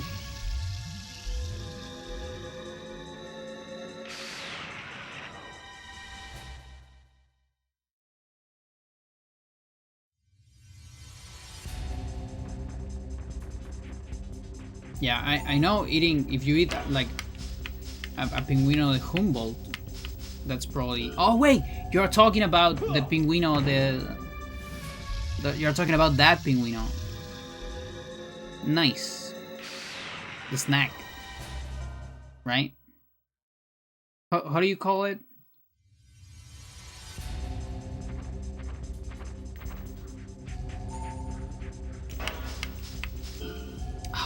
Now I want a pingüino. Hostess cupcake. There you go. Oh, I want that shit now. I haven't got a pingüino in a while.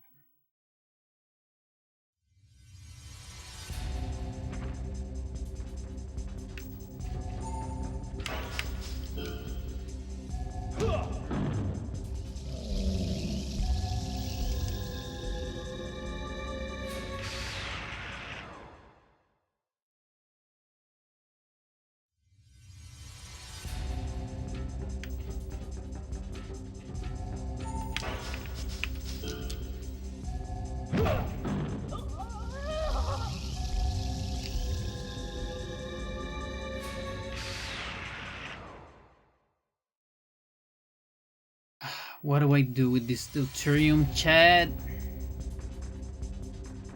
I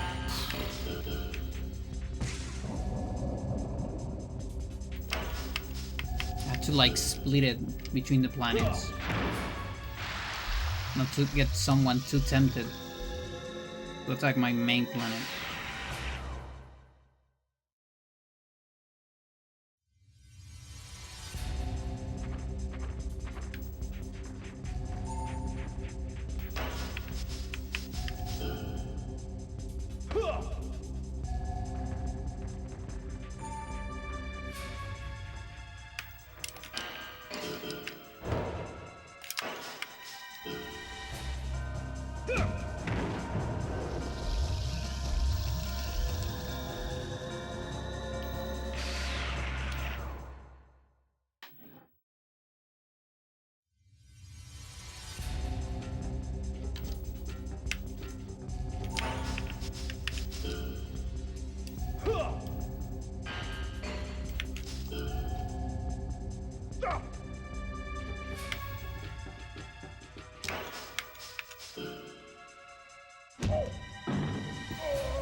turroncita.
Cachonguis freyota.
I just took fall.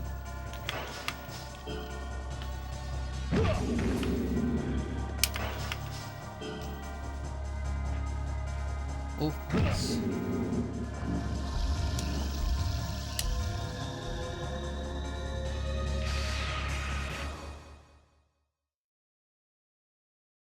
Girl. Girl.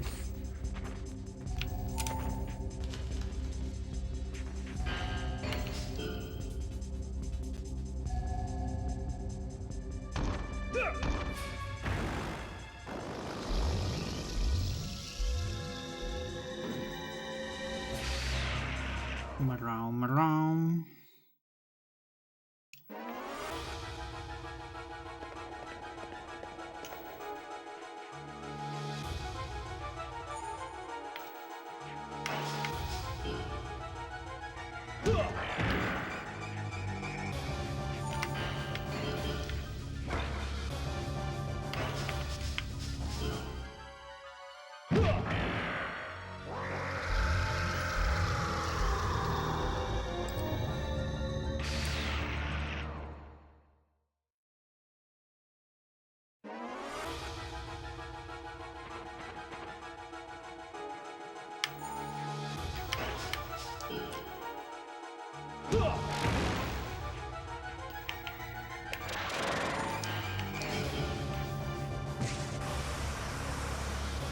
Sharknado.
Now that's a rare sight.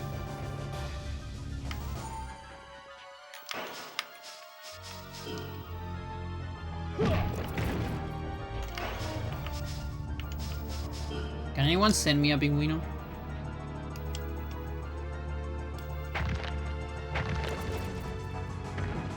I think tomorrow when I go to the club, I'll see if I can find one in the store.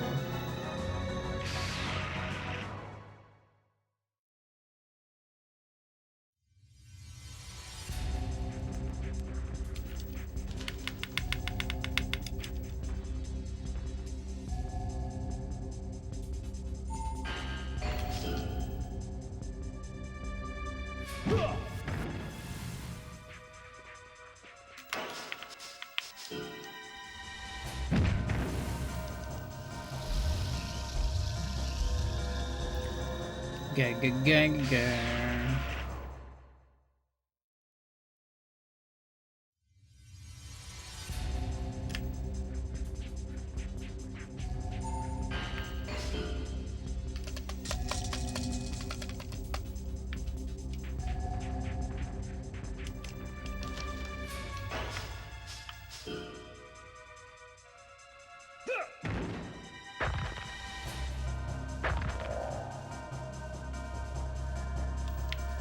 They sure don't games like this anymore, yeah.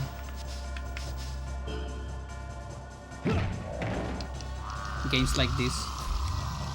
Pyre is definitely like a game of all time.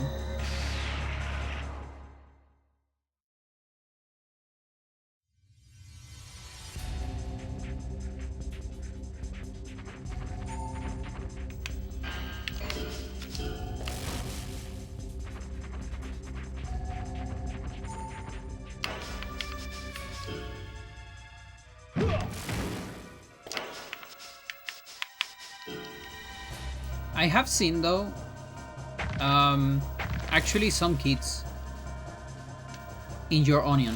I've seen, I love that. I actually have seen some kids dwelling into old games like retro gaming, especially with emulators. Like when I teach Go at a school, there was this kid, for example.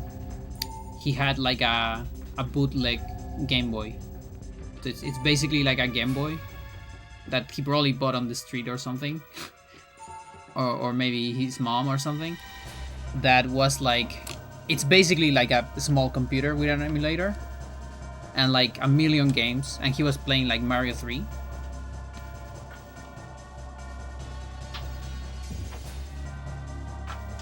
And I was like, yeah, that's the good shit.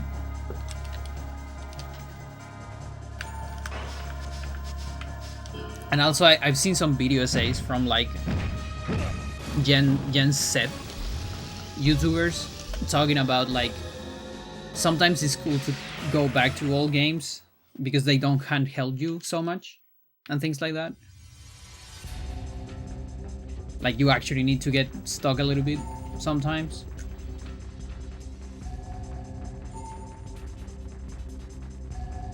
There's no yellow paint everywhere and all that.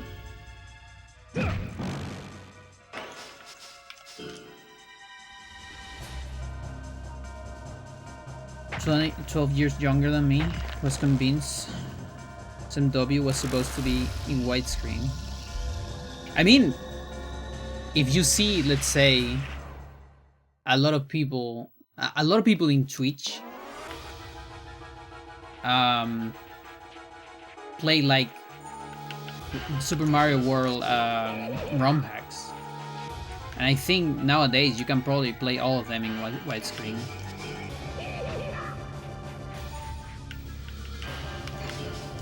You also have people on the opposite side. Like, for example, if you type like Eternal Darkness in YouTube, one of the first results is like a playthrough of someone that grabbed the 3/4 scale like resolution of the game and stretch it to 16:9, even though the game, a GameCube game, has that option. It has a widescreen option. You just have to toggle it. But no, they fucking stretch it. And that video is from like 10 years ago, you know, at this point probably. Like that could have perfectly been a millennial, you know.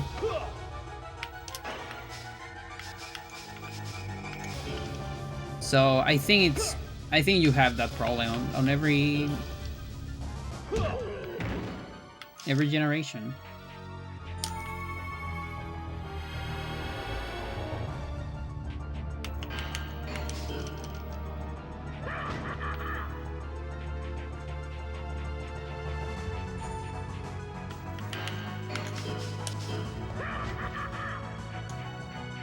Oh, you mean stretch? Okay, but I mean that's fine. I mean, she has the right to believe that because she doesn't have access to a CRT. You know, it's not her fault.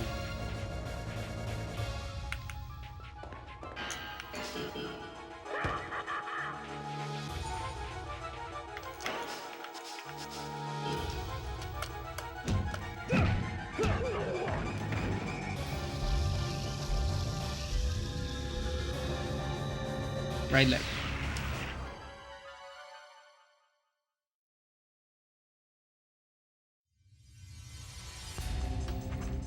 So that's our first limb insanity.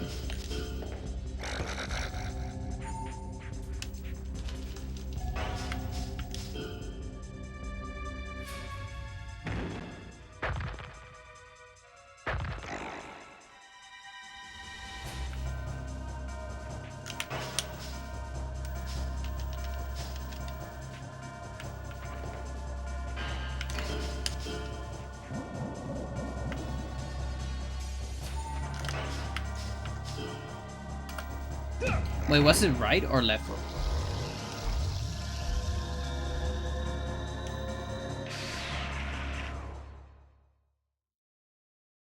I think I said right, but I actually marked it on left, so I'm confused now.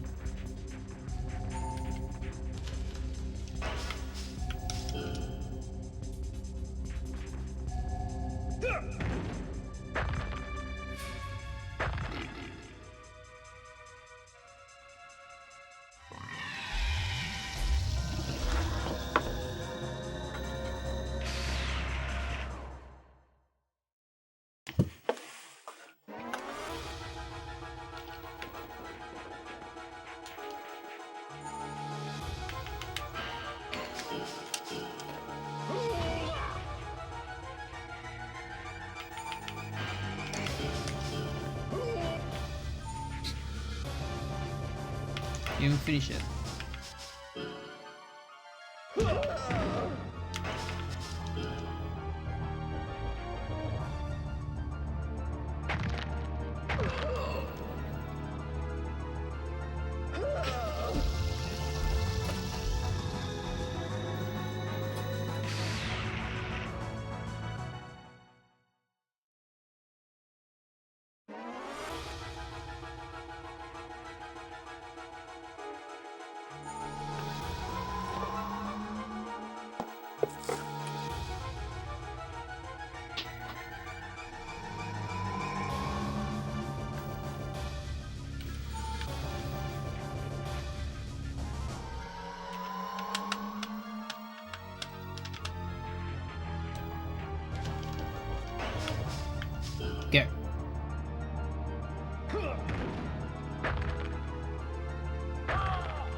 This right here still counts as like 4 hits. It's still pretty good. Because it level up both hands. 2 hits, so technically it's like 4.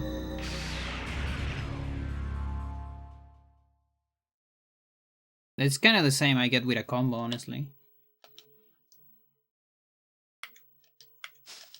Like he might die on 5, but I'm not sure. Okay, he's right.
We're gonna do left kicks.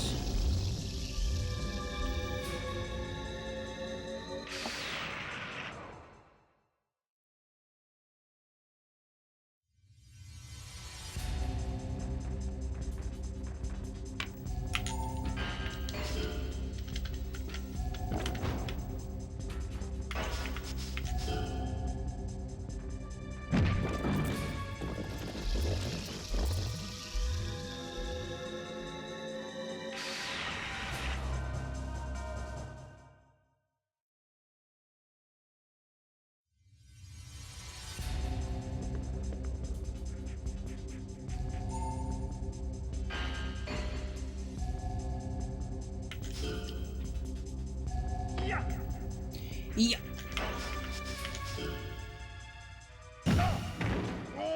Awesome.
He didn't die, huh?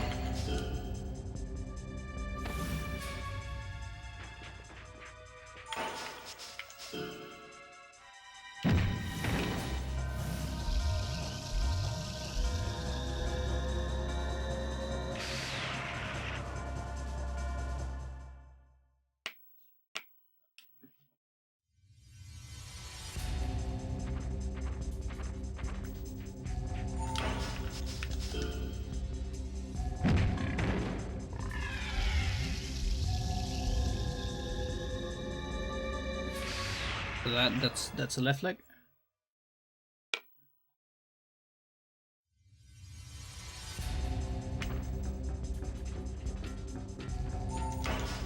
Okay, no more kicks for a little bit.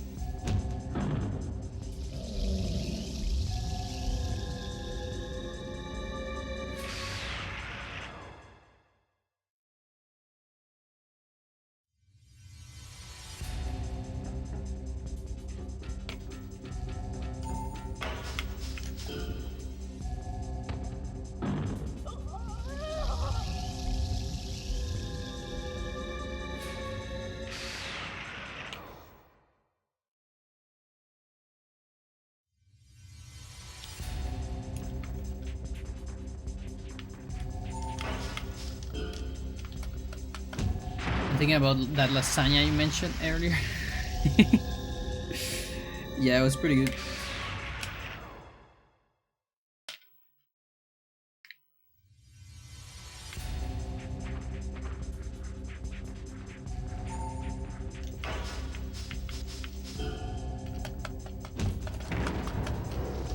Yeah, after the stream, I'll get like cheese sandwich or something like that maybe.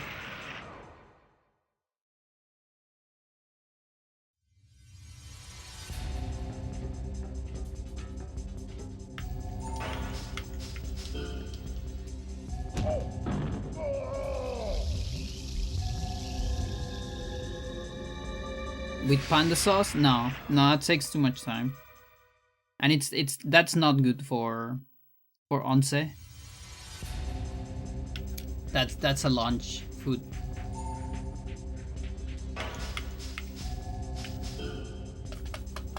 Like grilled cheese? No, not just cheese. Just bread, cheese, bread. Maybe oregano on the cheese.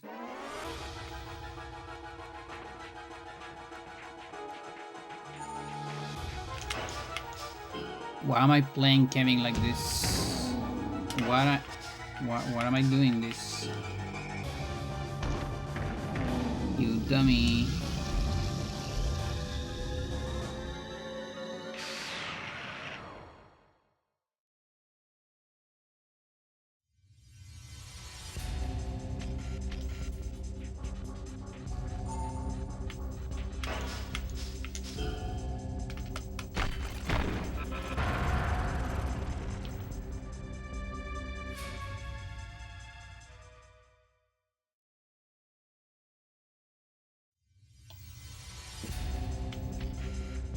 Meow.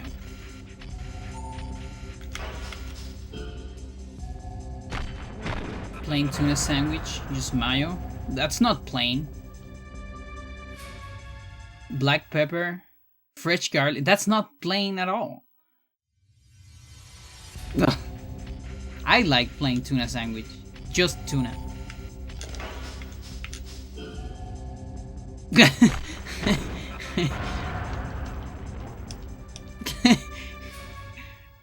Just tuna, it's great.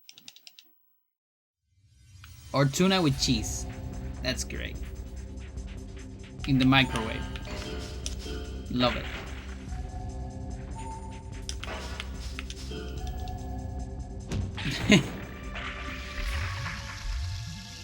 Horseradish. What is that?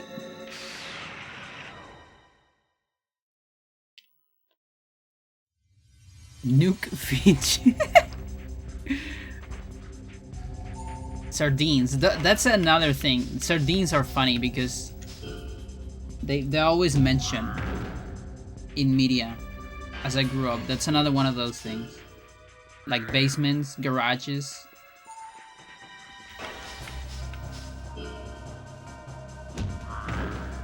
And like sardines on pizza and things like that.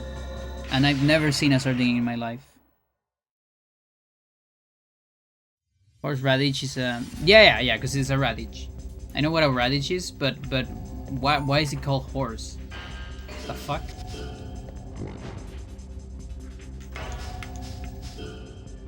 Yeah, also radish. That's like the Goku's brother or something.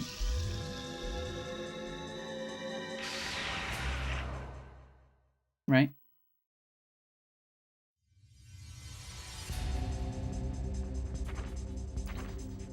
Tuna is always mixed with mayo. Yeah, I hate that.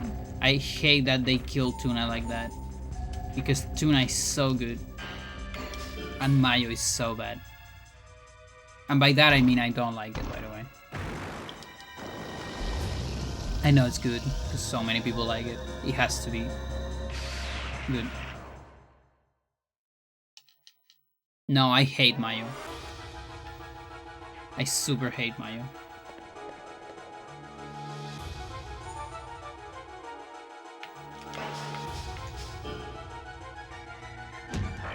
No, I'm a cat. I just eat the tuna. Miracle Whip, not mayo, but it's easier to say mayo. I just eat the tuna.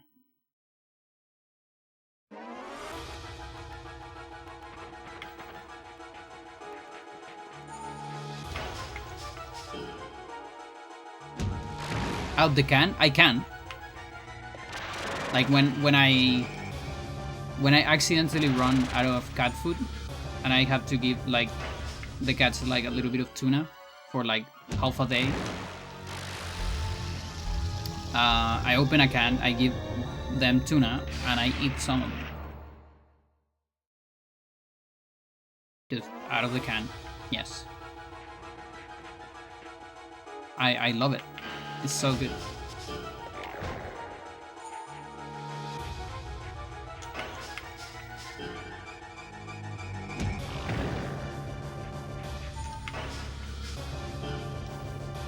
Just buy her tuna packages because she likes it plain. That and ravioli. It's like 80% of her diet. That's pretty good. That's a good diet. You should, you know what? You should give her panda sauce with the ravioli. You just put it on top of the ravioli, and it's like a slightly different way to eat tuna.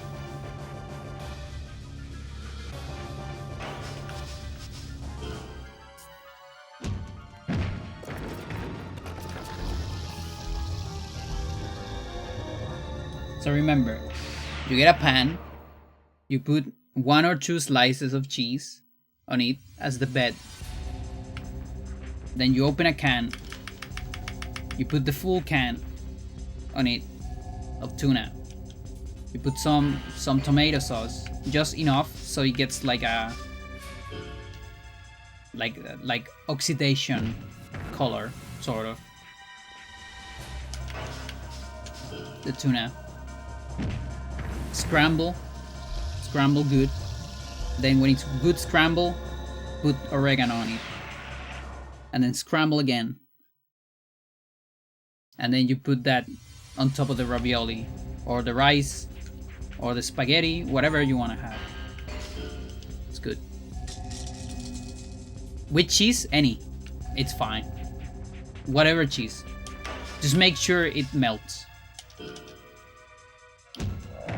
Make sure it melts, and then after you have the ravioli, you have the panda sauce, and the last thing is you pour mozzarella on top of it. So it's double cheese.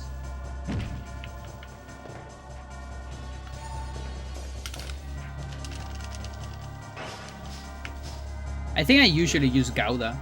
I don't know, is that a type of cheese?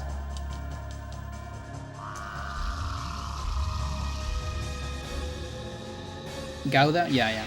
That's like a common cheese here. Make Gouda.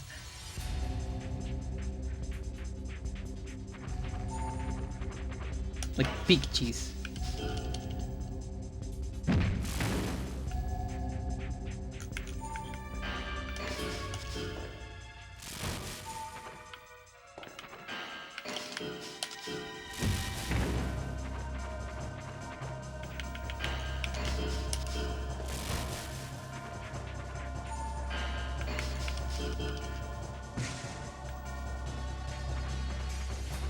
But yeah, that's the dish I eat the most when I'm alone.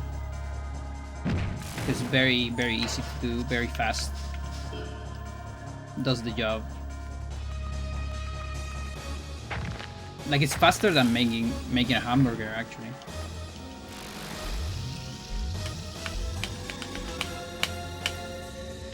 A tuna melt, yeah.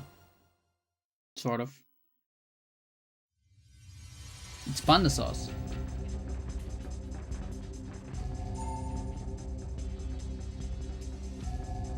Homemade taco meat from scratch. That's pretty good. I need to learn how to make cubes, because cubes are so good. I haven't eaten cubes in forever, because I haven't got to any Arab places.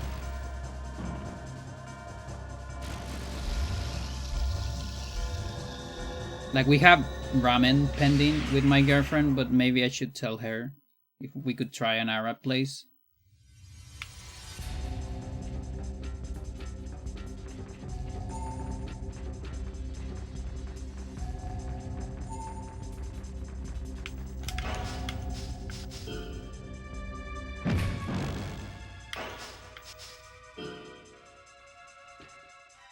Paprika, garlic.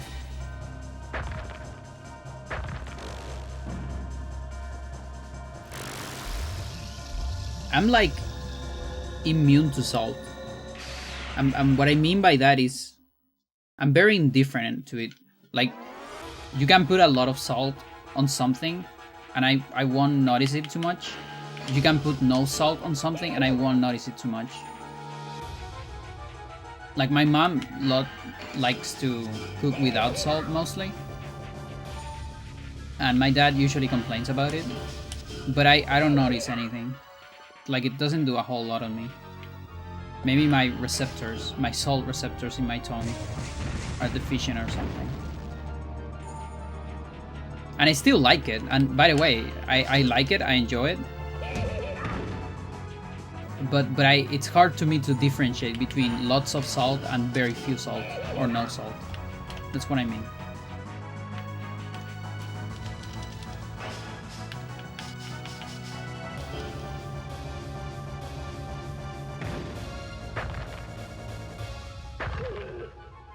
That's a superpower? I guess.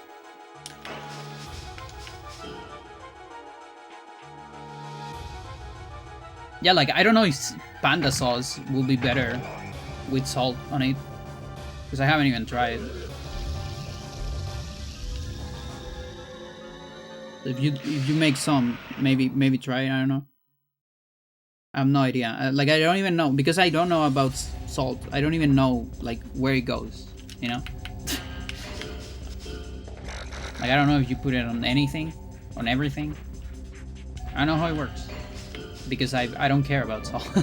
Again, it doesn't... Because that's the other thing, like, if you take too much salt, it's unhealthy, right? So one good part of this superpower is because I don't care about it, and the food isn't worse without it for me, I can go, like, very low salt, and it's whatever.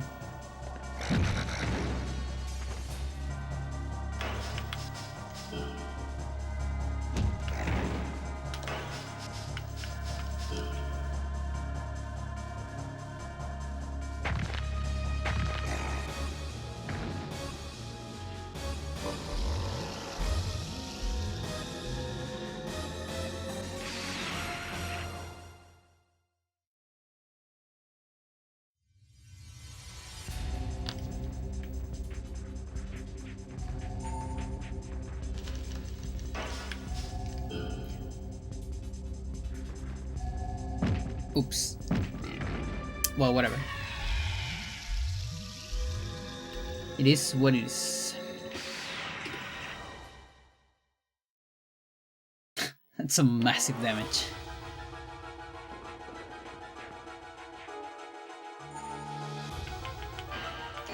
The edge is over.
No.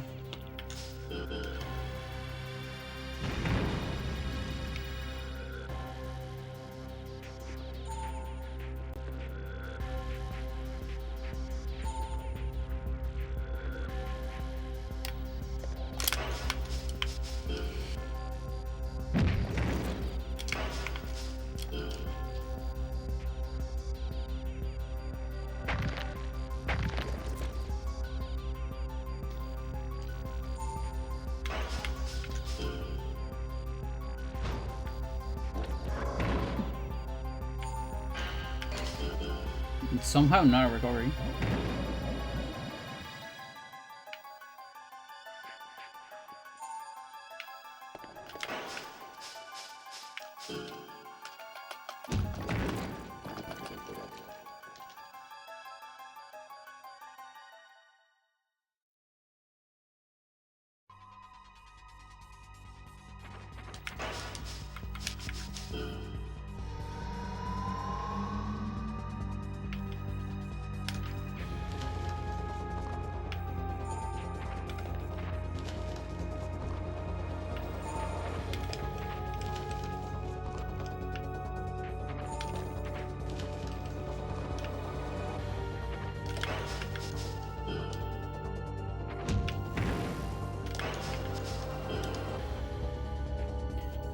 How much of them all WCF and WWF games did you play back in the day? Not too many.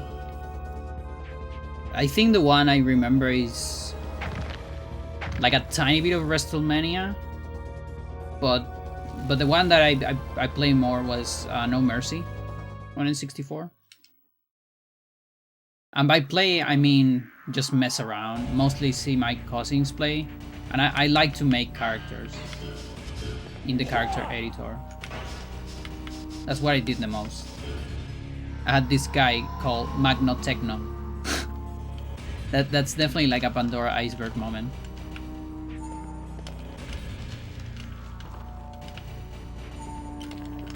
That's my OG wrestler. He had the flame pants, I remember.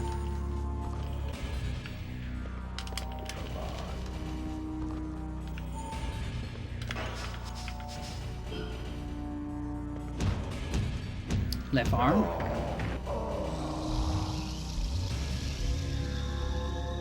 Okay, so two things are still on 69, body and arm. Right arm, which are actually the most important ones, but that's fine.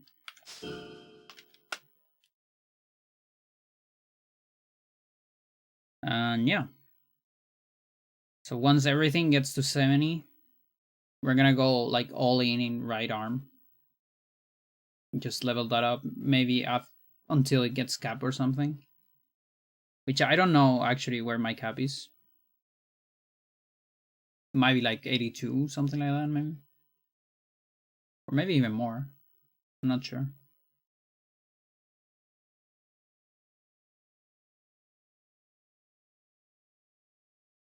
Yeah, and from now on, priority on leveling up is right arm, body, and left leg. If I ended up leveling more things of the others, it's fine.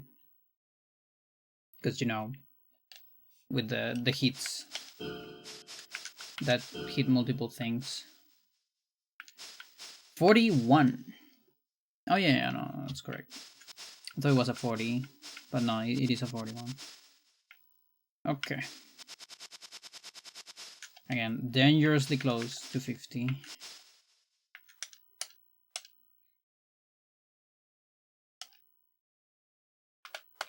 $63 hours.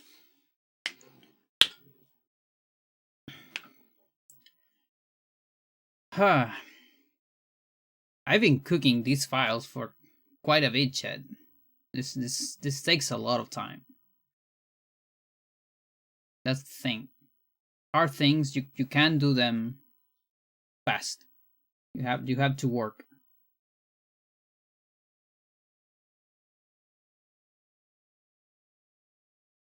Because you know, easy comes, easy goes, right? Hard comes and it doesn't go. Is that how it is? What do I know, Chad? I'll tell you what I know. Battle Charger X.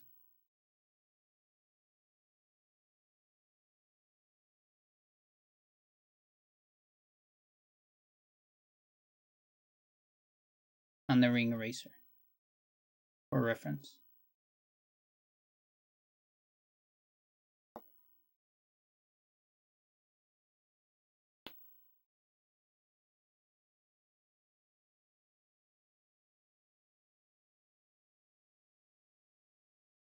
Yeah, and the good thing is I already have the other. I have these 3 blank ones for the other colors.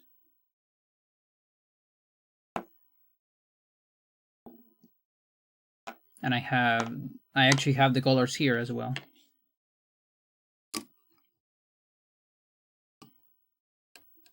Right there. So S, medium, and large. And this is the purple for the X stuff. On this light, this purple looks very similar to the gray. But on sunlight, it looks better. Like during the day. I wonder if this light. No.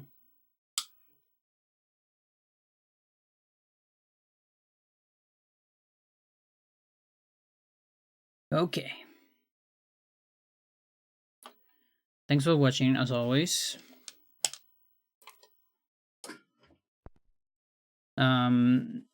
If I have time tomorrow before the club, I could do a stream. We'll see, depending on, how I feel and all that. For now, I'm gonna send you to Chuckman. So Chuckman is a Chilean speedrunner. He's doing Mega Man X2.